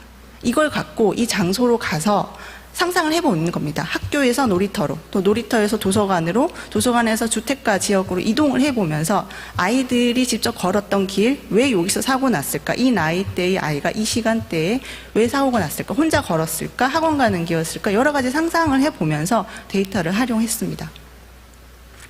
네, 이건 한 광역시, 이런 점들이 이제 모여서 한 광역시의 그 히트맵입니다. 색깔이 짙어질수록 사고 다발인 지역이고요. 이 점 하나하나가 모두 다친 아이들입니다. 혹은 죽은 아이들일 수도 있고요. 더 넓게 살펴보면 이건 전국 지도입니다. 전국에 만 13세 미만 보행 어린이, 그러니까 차대 사람 사고입니다. 보행 어린이가 길을 걷다가 자동차를 만나서 사망, 중상, 경상, 부상 신고를 당해서 경찰청에 정보가 등록된 경우를 시각화한 것입니다. 그냥 언뜻 보면 굉장히 단순해 보일 수 있어요. 그냥 사람 많은 지역에 그냥 까만 점이 많네. 하지만 저 까만 점 작은 하나하나가 아이들이 겪은 비극이라는 생각을 갖고 기사를 쓰려고 생각을 했습니다. 다시 점 하나로 돌아와 보면요. 이 사고 같은 경우도 초등학교 근처이고 어린이 보호구역입니다. 거기서 사고 다발 지역이죠. 사고가 많습니다. 저 중에 빨간 점이 뭘까요? 밑에 엑셀 데이터 이제 보시면 19년 9월 11일 수요일 오후 5시에 충남 아산시에서 횡단보도를 건너다가, 저 횡단보도는 당시는 신호등이 없는 횡단보도였습니다. 건너다가 맑은 날이었고요. 42세 남성이 몬 화물 소형 트럭입니다. 이 7세 남아를 쳐서 사망했습니다. 아이가. 여러분 모두 이 사고를 알고 있습니다. 이 아이의 이름은 김민식 군입니다. 네, 민식이법의 그 제정을 이끈 민식이 사고의 지도입니다. 결국은 저 하나의 사고가 사실은 제가 이 취재에 뛰어들게 된 계기이기도 한데요.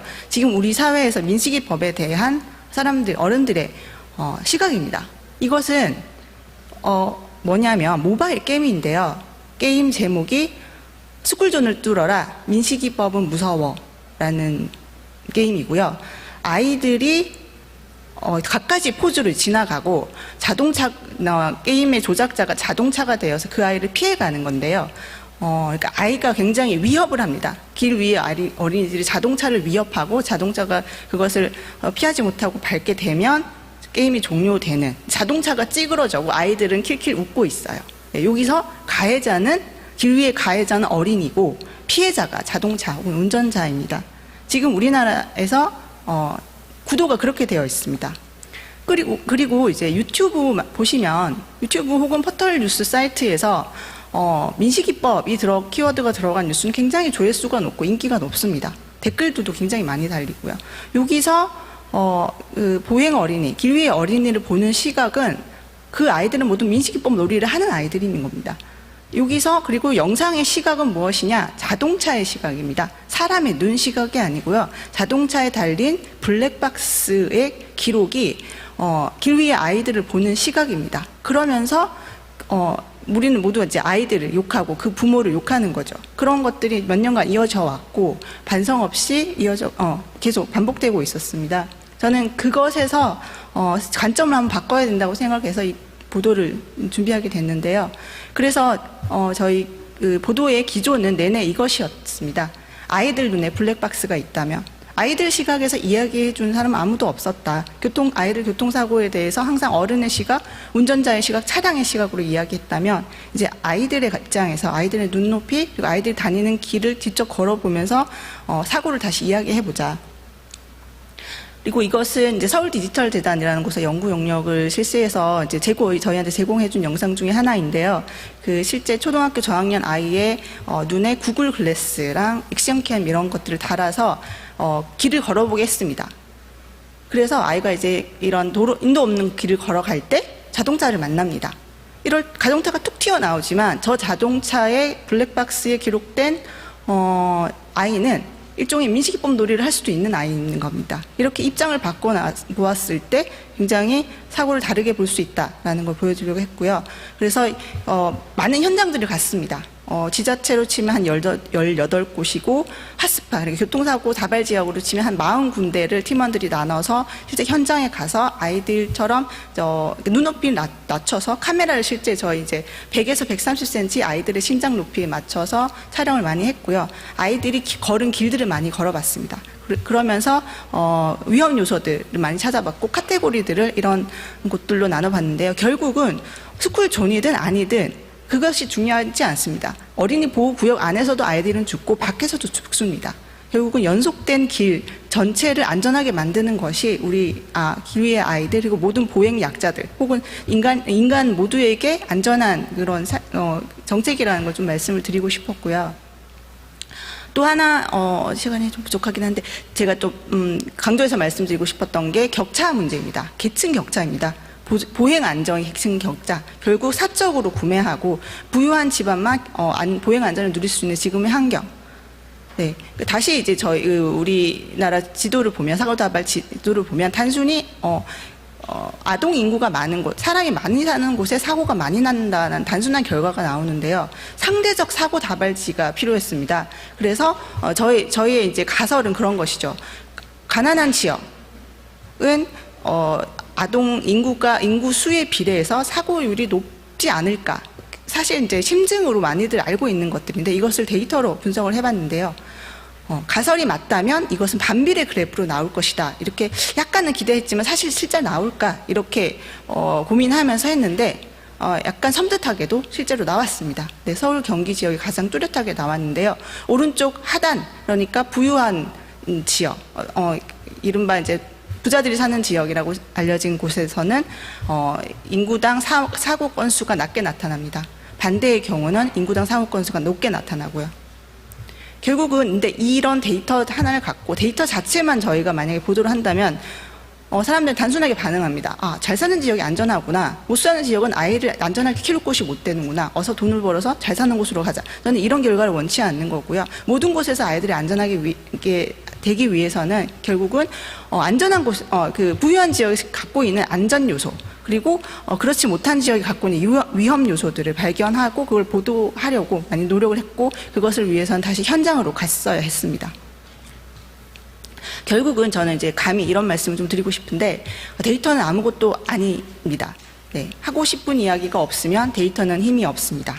하지만 그 자체만으로는 아무것도 아닐 수 있지만요. 하고 싶은 이야기를 만나면 데이터는 강력해집니다. 다시 지도로 돌아와서 점으로 와보면요. 이것도 한 지방의 사고다발 지역입니다.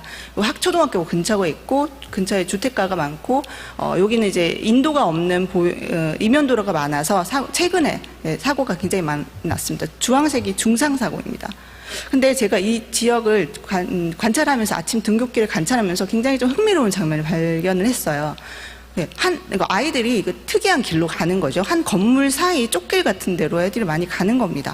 이상하다.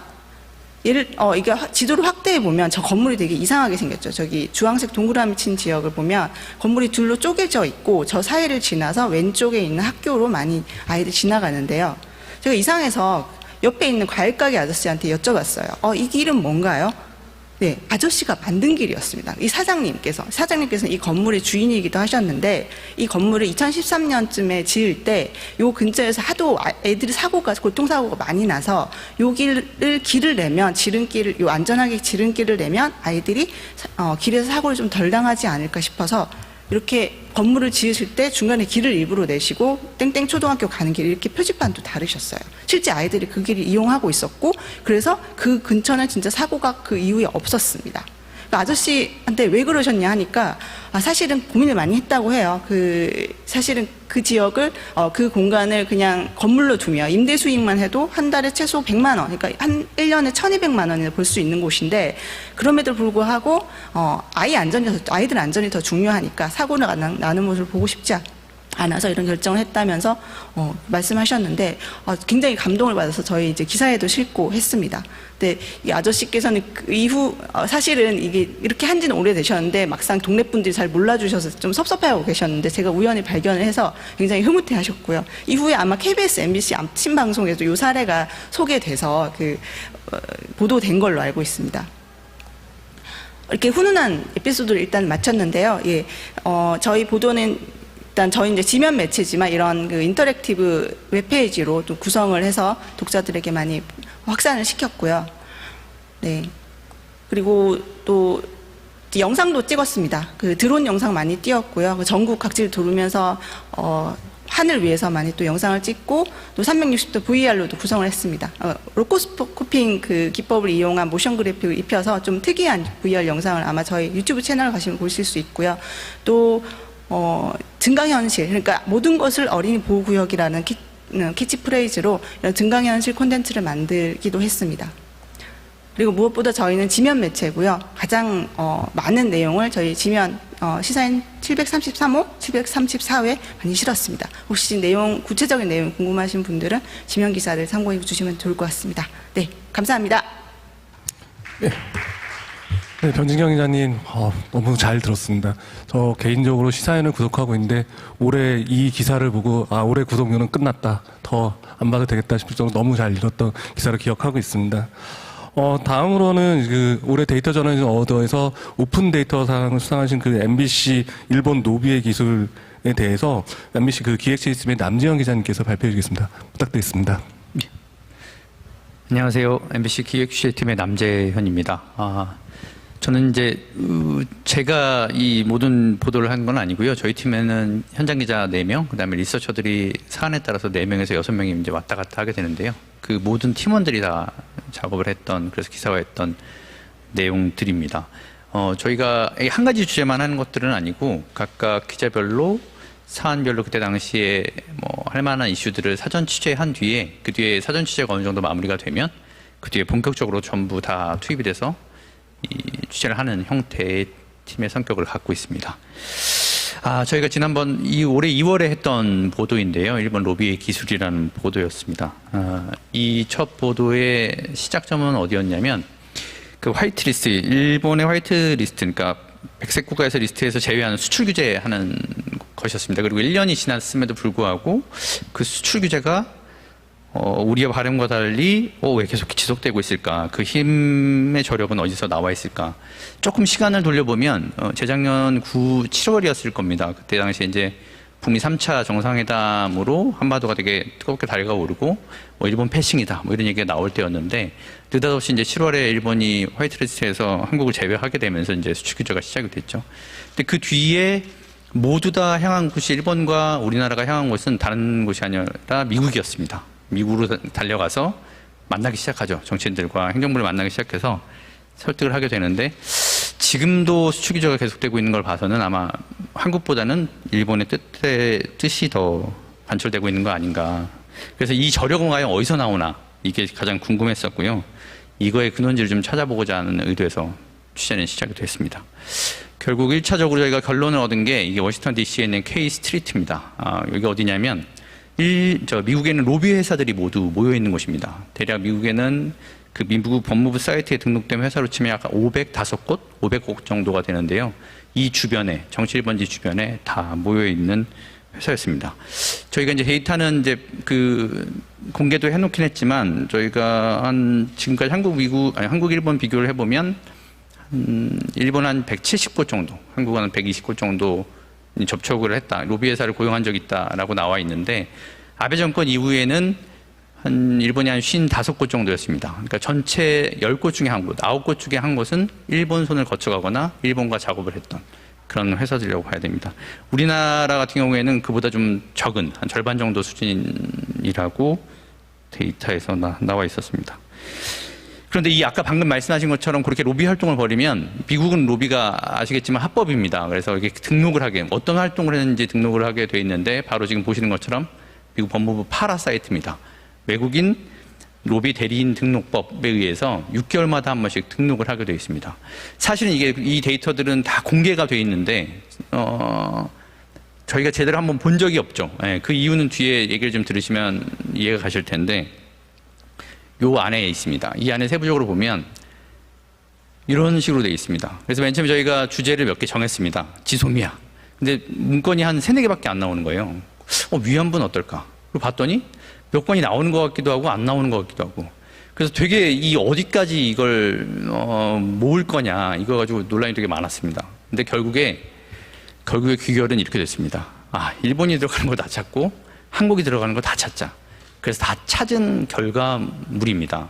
그래서 저희가 공개를 해놓은 게 약 한 1942년부터 이 단어가 포함된 것들을 일일이 다 확인했습니다. 확인해서 다 이제 빼낼 거 빼내고 추려봤더니 한 290건 정도 문건이 저희가 봐야 될 문건이 한 290건 정도 됐었고요. 이게 여기 등록도 하지만 미 의회에 보고도 하게 돼 있습니다. 그래서 반기별로 보고를 하게 돼 있는데 그것도 90건이 조금 넘는 수였는데 그것도 다 봤습니다. 이 세부 내용을 보시면 이렇게 분류가 됩니다. 첫 번째는 계약서, 그 다음에 활동 보고서, 참고 자료 이렇게 돼 있는데 계약서에는 어느 회사가 어떤 로비스트가 어떤 계약 조건으로 어떤 비밀을 준수하는 상황을 염두에 두고 계약을 한다. 계약 금액까지 다 공개가 되어 있습니다. 그리고 활동 보고서에는 그 로비스트가 언제 누구를 어떤 목적으로 만났는지도 되게 세세하게 공개가 되어 있습니다. 다만 그 어떤 디테일한 상황까지 되는 것들이 아니라 대부분 제목 위주로 공개가 되어 있는 상황입니다. 그리고 저기 보시면 인포메이션 매터리얼이라고 참고 자료에는 그 로비를 한 활동의 결과물들이 나와 있습니다. 혹은 기고문을 실었다든가 어떤 홍보 활동을 했다든가 이 결과물들이 세세하게 다 나와 있는 걸 제가 확인을 좀 할 수 있었습니다. 이 부분을 그래서 전체 5가지로 좀 분류를 했는데요. 일본 정부가 어떤 회사를 고용했나, 그 다음에 돈은 얼마나 썼나, 그리고 어떤 의제로 로비를 맡겼나, 그리고 누구를 언제 만났나, 이 부분도 되게 중요했습니다. 그리고 한 그 포션 중에 가장 큰 차지하는 것들이 정치 후원금을 누구에게 줬는데요. 그것도 한번 저희가 정리를 해봤습니다. 한국 정부도 마찬가지고요. 그래서 한 결과물이 바로 이겁니다. 그 엑셀 작업을 보시면 지금은 아마 작아서 잘 안 보이실 텐데 각 로비 회사와 그다음에 그 소속 단체, 그다음에 만난 사람이 소속되어 있는 기관, 정당, 그다음에 그게 하원인지 상원인지 혹은 싱크탱크인지 이런 것들을 다 분류해서 엑셀 작업을 했습니다. 사실은 이제 아까 말씀드렸던 그 보고서들이 한 3가지 정도가 있었는데 이 단계까지 오기까지 되게 힘들었던 게 뭐냐면 바로 긁어서 붙이는 것들이 아니라 그 서류에 있는 것들을 일일이 다 확인하고 형광펜으로 쳐서 우리가 봐야 될 정보인지 아닌 정보인지를 분류를 했고 그걸 다 엑셀 작업으로 만들어서 저렇게 저장했다고 보시면 될 것 같습니다. 그래서 1차적으로 나온 결과가 이거였는데요. 전체 이제 자금으로 보면 한 2배 반 정도, 2.5배 정도 차이가 납니다. 한국은 한 3,900만 달러, 그러니까 한 450억 정도 되는 것 같고요. 그다음에 일본은 한 9,900만 달러, 한 1,150억 정도 되는 것 같습니다. 이 금액을 보시면 생각보다 적은데 1942년 이후부터면 적은데라고 생각하실 수 있는데 사실은 저희가 이걸 맨 처음에 추릴 때 영사관, 대사관, 정부 총리실 일본에요. 그 위주로 관공서 위주로 정리를 한 겁니다. 왜냐하면 비교 대상이 한국에서도 그 관공서 외교부를 비롯해서 돼야 되기 때문에 그걸 잡았던 거고 사실은 뒤에도 말씀드리겠지만 일본은 이 관공서에서 로비나 공공 외교를 하는 것보다 훨씬 더 많은 민간 외교 차원에서의 물밑 외교를 하고 있다는 걸 확인을 할 수 있었습니다. 그래서 이 금액은 상당히 작아 보이실 수 있겠지만 실제로는 이거보다 훨씬 더 크다라고 저희가 결론을 내렸고요. 금액적으로 보면 이렇습니다. 아까 금액은 말씀을 드렸고 이 로비 문건이 만들어진 횟수를 봐도 한국 한 600건 정도, 그다음에 일본에 약 1,600건 정도 되는 또 한 2.6배 정도 차이가 나는 걸 확인할 수가 있었습니다. 여기 나와 있는 키워드들을 아까 저희가 꼼꼼히 뜯어가지고 엑셀로 작업을 했다고 말씀드렸는데 이 키워드를 보면 일본이 어떤 작업을 했는지가 그다음 우리는 어떤 작업을 했는지가 여실히 드러납니다. 보시면 한국은 코로나나 아니면 미국과 일본의 관계, 비자 문제 이런 데 천착했던 반면에 일본은 생각과 달리 초대, 브리핑, 대사관, 그다음에 그 수에 많은 여행 혹은 야구도 있습니다. 이게 정말 다양한 주제로 미국의 전 관계를 만나고 있다는 걸 확인할 수가 있었는데요. 우리는 되게 직설적이고 즉각적인 반면 일본은 되게 우회적이고 유화적인 태도로 로비를 하고 있다라고 볼 수 있을 것 같습니다. 이 다음에 이제 소개해드릴 분이 이제 일본 로비스트인데요. 아마 국내에서는 제가 알기로는 언론 보도로 일본 로비스트 분이 나와서 언론 인터뷰를 했던 건 전 처음 했던 것 같습니다. 그러니까 저희도 못 찾아가지고 겨우겨우 설득을 했는데 이분을 섭외하기까지 되게 힘들었던 게 이 취재를 할 때 People enjoy sitting down over lunch and talking with each other. And when you're trying to build relationships in Washington, that's a technique that is really valuable to observe. But they're the hosts, I should say. The host is Japan, yeah. People who are in the room have a lot of power because they draft legislation. When the U.S. is deciding on a foreign policy, Congress plays a very big role in that. The embassy does have, a group. They build new networks this way. 이게 방금 이제 로비스트 얘기는 무슨 얘기냐면 이 얘기였습니다. 그러니까 그 수출 규제가 되고 나서 2달 뒤 2019년 9월에 미 하원에서 한국 지소미아가 유지되는 것을 지지한다는 결의안이 만장일치로 통과가 됩니다. 근데 그때 당시에 우리나라 같은 경우는 어떤 입장이었냐면 우리가 한일 군사정보협정을 파기할 수도 있다. 이런 스탠스였거든요. 그런데 저 로비스트가 실제 미 의회 하원에 들어가서 이걸 설득했다는 내용들입니다. 그런데 그 내용 중에 직접 이걸 해야 된다고 설득한 게 아니라 사람들을 모아놓고 우리는 관찰하기만 했다. 그런데 그 안에 대사관 직원과 이 로비스트가 같이 들어갔다고 이제 진술을 하고 있고요. 그리고 이제 저희 물어봤습니다. 사실 되게 감사했었는데 고마웠던 게 이 취재를 할 때 가장 힘들었던 게 시차와 그다음에 자동응답기와 이메일이었습니다. 왜 그랬냐면 시차는 당연히 나니까 저희가 이제 새벽 1~2시쯤 이제 취재를 하게 되고요. 그다음에 아니면 그날 저녁 때 6~7시쯤에 우리나라 시간으로 취재를 하게 되는데 대부분 코로나의 상황이어서 자동응답 사무실에 있지는 않습니다. 그리고 다 자동응답기로 넘어가더라고요. 그럼 저희는 뭐라도 한마디를 들어야 되는데 아까 그 나오는 등장인물들이 너무 많잖아요. 근데 그 일일이 확인하기가 더 힘들었고 이메일을 아무리 보내도 응답을 안 하는 사람들이 대부분이었습니다. 그런데 그 아까 방금 그 꼬미앤컴퍼니라는 그 미국 로비스트 회사에서 그 대표가 흔쾌히 이제 인터뷰를 응해줘서 저희 얘기를 들을 수 있었던 겁니다. 그래서 이제 되게 자세하게 물어봤었는데 아마 되게 귀찮았을 법도 한데 되게 상세하게 설명을 해줬습니다. 당시 만난 상황, 미 의회의 어떤 하원의 어떤 회의실에 들어가 있었는데 22개의 의원실 관계자들을 불렀고 나와 대사관 관계된 사람들은 그저 관찰만 했다. 찬반 토론을 붙이고 그들이 어떤 토론을 하는 것을 지켜보기만 했다. 이게 주요 골자였습니다. 결국에 어떤 것들을 강요해서 주입시키려고 하는 것이 아니라 이들이 그런 분위기, 이야기할 수 있는 분위기를 만들고 거기서 우리가 필요한 것들을 얻어낸다. 이게 아마 저 일본의 로비의 목적이자 실체지 않았나. 실제 이건 데이터로도 확인됩니다. 방금 보시는 화면처럼 우리는 이제 의회나 행정부 쪽에 되게 집중돼서 있는 것처럼 보이지만 일본은 오히려 의회 행정부보다는 언론에 훨씬 더 대학이나 싱크탱크에 훨씬 더 큰 비중을 차지하고 있는 것을 확인하실 수가 있습니다. 이게 그 중에 하나의 일환인데요. 이게 워싱턴에서 정치 1번지, 미국의 정치 1번지 워싱턴에서 열리는 벚꽃 축제입니다. 우리 여의도 벚꽃 축제하고 비슷한 건데 역사가 100년이 넘습니다. 맨 처음에는 이제 가스라테프타 조약이라고 그 일본에서 미국 워싱턴 주지사에게 벚꽃 3,000그루를 선물합니다. 그건 어떤 선물이었냐면 당시에 일본이 한반도의 지배를 허용해주는 사실상 용인해주는 용인해주는 걸로 맺었던 가스라테프타 조약을 맺은 후에 그에 대한 답례품이었습니다. 그렇게 해서 심어진 벚꽃이 지금도 수천 그루가 이제 자라고 있고 거기에 대한 행사를 하고 있는 겁니다. 그래서 옆에 오른쪽에 보시면 여기서 퀸이 되면 일본으로 초청을 해서 식비나 아니면 비행기 싹 이런 걸 다 지원해가지고 사진도 찍고 이런 활동들을 아직도 하고 있습니다. 여기에는 일본 정부뿐만 아니라 여러 기업들도 이제 하게 되는데요. 저희 영상 이제 보도된 영상을 보시면 실제 일본의 거리를 그대로 워싱턴 앞에 의회 앞에 옮겨놓은 것 같은 느낌을 좀 보실 수가 있을 겁니다. 그래서 이게 대표적이었고 이 뒤에 보시면 이제 정치 후원금도 저희가 이제 그 분석을 했는데 그러니까 낸시 펠로시 하원 의장이었죠. 이 가격 후원금 차이도 11,700달러에서 우리는 한 1,000달러 정도 한 걸로 나오고요.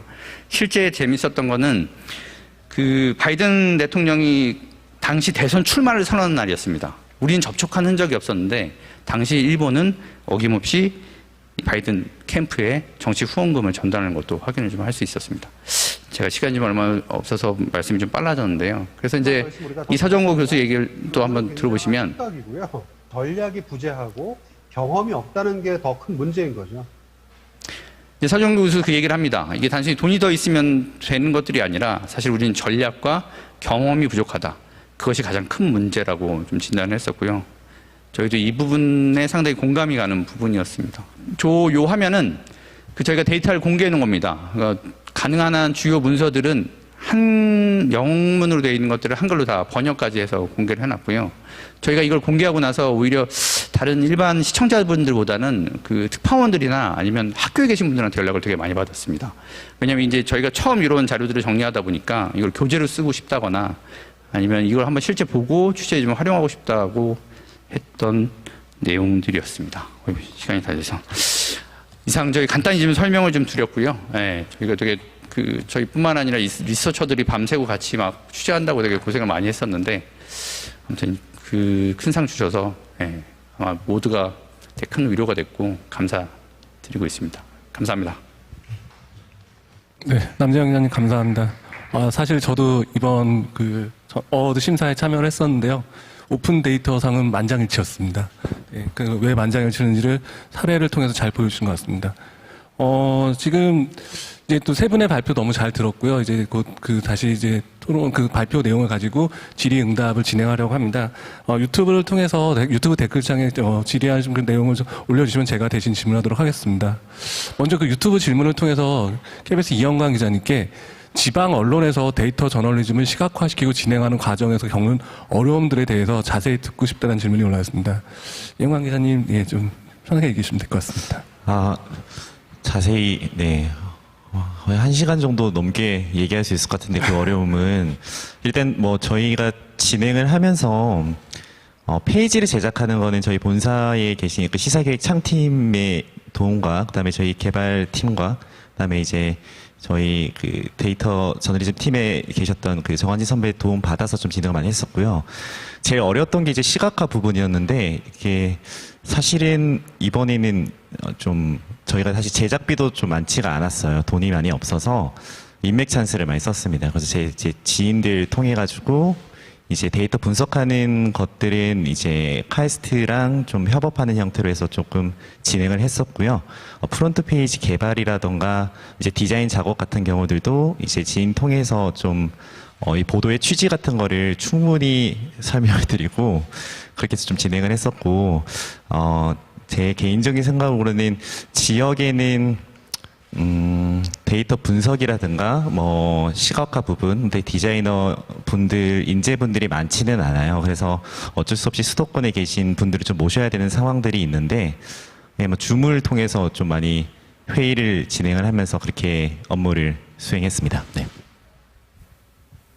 네, 항상 그 사례들을 들어보면은 정말 너무 어려운 일들이 많으셨을 것 같은데 그럼에도 불구하고 다 뚫고 나오셔서 결국에는 이렇게 좋은 작품들을 만들어주셔가지고 저희들이 이렇게 좋은 보도 사례를 접할 수 있어서 예, 저도 이제 미디어 현장에 가까이 있는 사람으로서 굉장히 기쁘게 생각하고 있습니다. 저는 변진경 기자님께 하나 질문을 드리고 싶은데 저는 사실 이번에 이 스쿨존 너머가 데이터 저널리즘 혁신상을 받았는데 그 혁신을 받은 이유는 데이터와 인간 그리고 이야기 이 세 가지를 아까 발표에서처럼 너무 잘 엮어주셔가지고 데이터가 결국에는 인간과 인간의 이야기를 하는데 굉장히 큰 힘을 발휘하도록 해줬기 때문에 생각을 합니다. 그런데 이제 여기 지금 발표하신 내용들 중에서 이제 보면은 제가 기사를 읽으면서 느낀 점을 얘기 드리겠습니다. 기사를 읽으면데 외부 업체와의 협업 과정에 대해서 많이 서술을 해주셨어요. 그 중간중간인데, 사실 이제 일반 사람들은 이거 외주 업체들이 다 한 거 아니야? 또 그렇게 생각할 수가 있거든요. 근데 혹시라도 그게 아니라는 점이 저는 너무 잘 알고 있는데, 또 보시는 분들이 보실 수 있으니까 한번 그 내용을 좀 자세히 설명해 주시면 좋을 것 같습니다. 네네. 사실은 저희가 이제 외부 업체와 이제 같이 협업을 할 수 있었던 것 자체는 저희가 이제 한국언론진흥재단의 지원을 받았기 때문에 예산이 있었기 때문에 협업이 가능했던 측면이 첫 번째가 있고요. 처음에 저희 기획을 이제 제가 하고 저희 편집국 안에서 팀원을 모으고 이걸 어떻게 보여줄까? 평소대로라면 그냥 지면에 텍스트 기사로 보여주지만 제가 요 주제로 사실 언론재단에 그 공모를 이제 냈던 이유도 그때 VR, AR 그 실감형 보도 부문으로 제가 지원을 했었는데 이 주제를 갖고 제가 이 주제 자체는 사실 2년 전부터 그 민식이법 제정 단계에서 그 사회에서 굉장히 좀 논란이 격했을 때부터 이 주제를 다루고 싶었습니다. 근데 되게 제대로 다루고 싶었어요. 단순히 그냥 이런 논란이 있다, 양측의 입장 혹은 피해자 이야기, 피해자 유족의 호소 울음 이런 것들만 전하지 않고 제대로 현장에서 데이터를 갖고 그 아이들의 시각이 잘 보이게 하고 싶다라는 그 욕구가 있었고 지원 형식에서 VR 혹은 AR 그리고 또 예산을 또 지원 받으면 저희는 굉장히 좀 가난한 조직이라서 받으면 뭔가 제대로 할 수 있을 텐데 할 때 이제 공모가 떴고 그걸 활용해서 그러면 어떻게 보여줄 것인가. 기존의 텍스트만이 아닌 여러 가지 형식으로 첫 번째가 저희가 예전에도 많이 진행을 했던 그 웹페이지, 특별 웹페이지라는 그 플랫폼이 있었고 그것은 이제 스튜디오 벨크로의 유원선 대표님과 이전까지 예전에도 굉장히 많이 협업을 해왔던 경험이 있습니다. 예전에 저희의 빈집 그리고 대림 이런 프로젝트에서 굉장히 또 좋은 호응을 이뤄냈고 저희 손발이 잘 맞았고요. 그래서 그분한테 일단 떠올렸고 그러면 그 안에 무엇을 담을 것인가.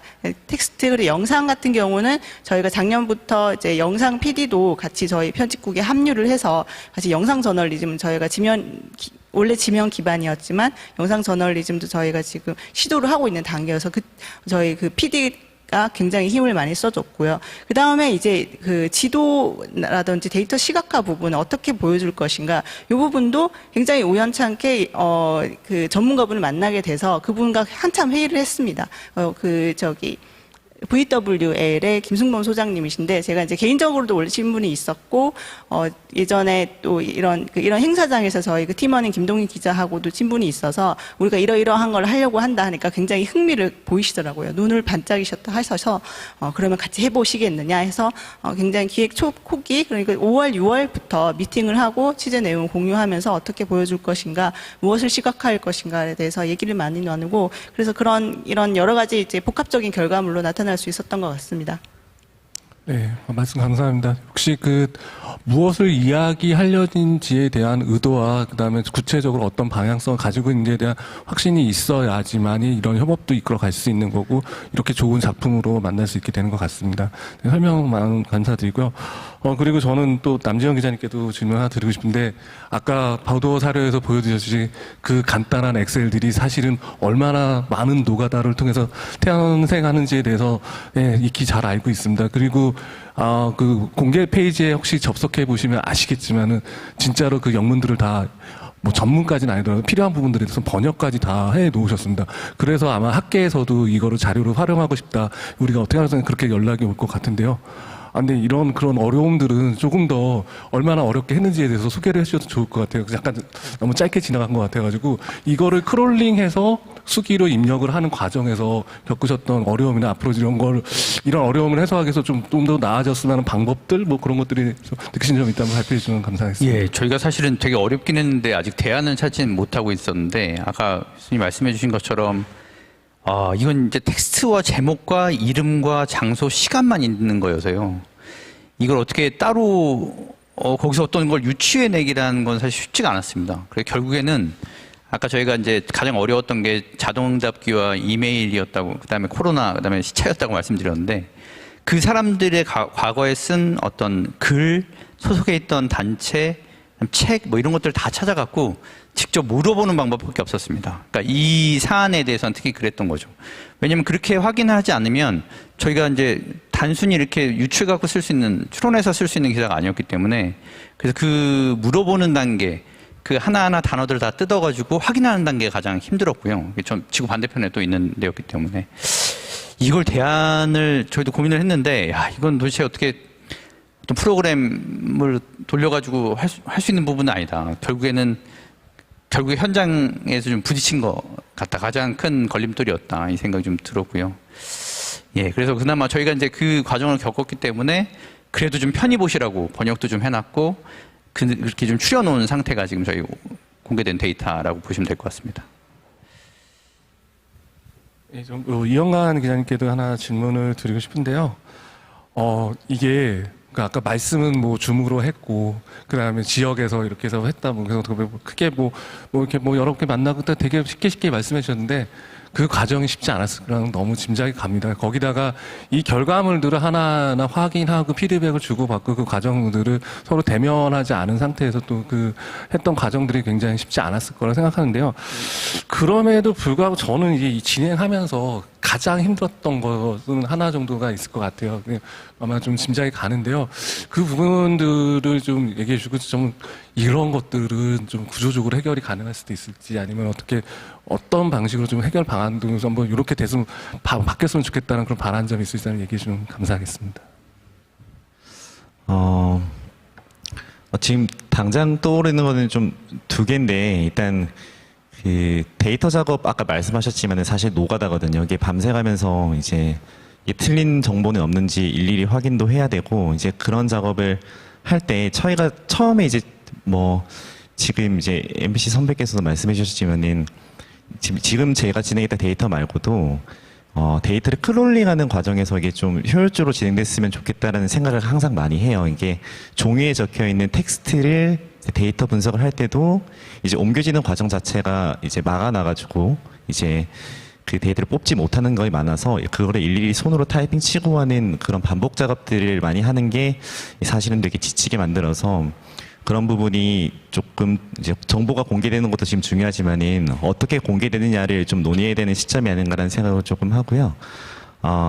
개인적으로 좀 가장 힘들었던 거는 저는 이제 개발자도 아니고 데이터 분석가도 아니고 이제 기자이기 때문에 이번 이제 프로젝트를 진행하면서 기획자 역할을 좀 같이 했었는데 지금 그 프로젝트에서 맡은 일들을 수행하는 팀원들의 업무를 이해하는 게 좀 가장 어려웠습니다. 그러니까 디자인 같은 거를 이제 하더라도 이제 저희 팀원들 기자들이 생각하는 이미지가 있었지만 디자인적으로 좀 불필요한 부분이 많아서 그거를 이제 조절하는 작업이라든가 데이터를 분석을 좀 부탁을 드릴 때도 저희가 주목하는 부분과 실제로 데이터의 가치가 있는 부분들에 대한 의견이 좀 많이 달랐었거든요.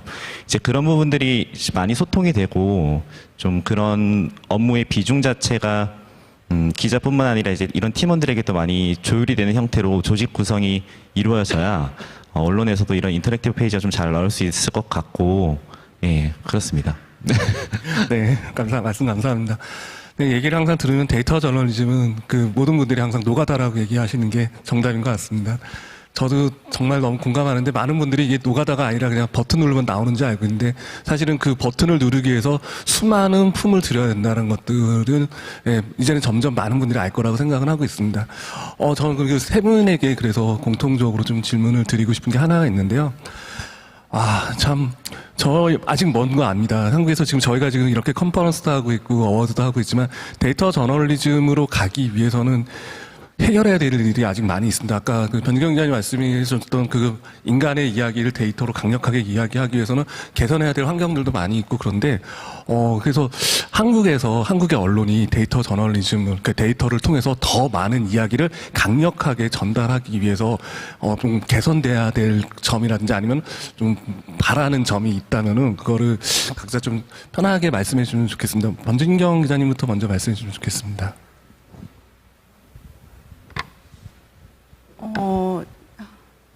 이제 기자 개인으로 혹은 매체 차원에서 노력해야 될 부분은 역시 기자들이 공부를 해야 된다는 거를 저도 뼈저리게 많이 느꼈고요. 이번 기획을 하면서 내가 정말 무식하구나. 내가 그동안 알고 있었던 거 그리고 기자 생활하면서 하던 어떤 분야는 굉장히 작은 영역이었고 내 이야기를 더 강력하게 전달하기 위해서는 굉장히 많은 툴과 많은 기술이 이미 있는데 나는 그것들을 모른 채 내가 하던 것만 해오고 있었구나라는 걸 좀 알면서 우물안 개구리 같아서 사실 굉장히 자괴감이 드는 경험이었는데요. 어쨌든 우물 밖을 한번 봤으니 저도 그 맛을 받고 이렇게 상도 주셨으니 좀 열심히 할 것 같긴 합니다만 사실은 지금 젊은 기자들에게 그런 기회들이 먼저 주어지려면 매체 차원에서 굉장히 많은 교육 투자 그런 것들이 좀 필요하고 한국언론진흥재단 같은 데서도 많이 힘을 써주셔야 될 것 같고요.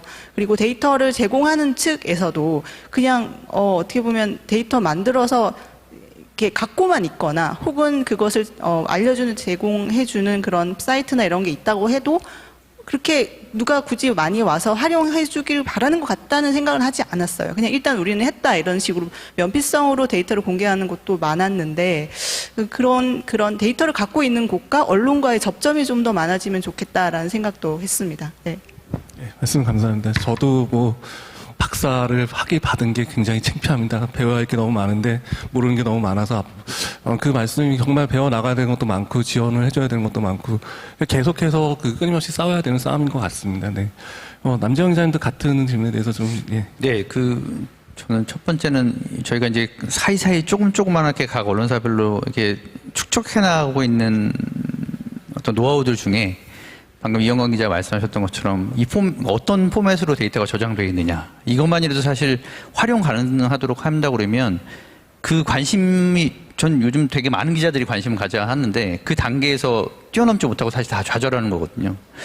그런 노하우들이 이런 자리처럼 이렇게 좀 공유될 수 있는 자리가 좀 많았으면 좋겠고, 그 다음에 각각의 노하우 중에 오픈할 수 있는 것들은 과감하게 오픈해서 서로 공유해서 사용할 수 있게끔 해줬으면 훨씬 좋겠다. 그렇게 되면 그 불필요한 시간들, 이른바 아까 노가다라고 말씀하셨지만 그 시간들을 대폭 줄일 수 있고, 그렇게 되면 더 많은 기자분들이, 동료 기자들이 같이 이 일에 참여해서 활용할 수 있지 않을까 이런 생각을 해봅니다. 예. 네, 정말 공유해서 서로 공개해서 그래서 불필요한 시간을 줄이는가 하자는 말씀이 많이 와닿습니다. 예, 마지막으로 이영광 기자님도 같은 주제에서 짧게 저희가 뉴스를 판단을 할 때 시청률이나 클릭수를 기준으로 판단하지는 않잖아요. 저는 그 기준이 데이터 저널리즘 보도에도 좀 적용이 됐으면 좋겠습니다. 인터랙티브 뉴스페이지 사실 만든다고 해서 포털을 통하지 않기 때문에 많은 분들이 들어오시지는 않거든요. 근데 이제 그러한 기반들이 지금부터 좀 조성이 되면 좀 좋겠고, 이게 PV로만 판단하는 그런 페이지 정도가 아니라 지금 이제 저널리즘이 성장할 수 있는 계기가 마련되고 있다라는 생각으로 조직에서 더 큰 투자를 기다리고 있습니다. 네. 네, 정말 고생한 만큼 인정받으셨으면 바라겠습니다. 네, 세 분 수상 모두 축하드리고 발표도 너무 잘 들었습니다. 정해진 시간이 다 된 것 같고요. 그래서 질의응답은 여기서 마치도록 하겠습니다. 세 분 너무 고생하셨고 앞으로도 좋은 기사 부탁드리겠습니다. 네, 감사합니다.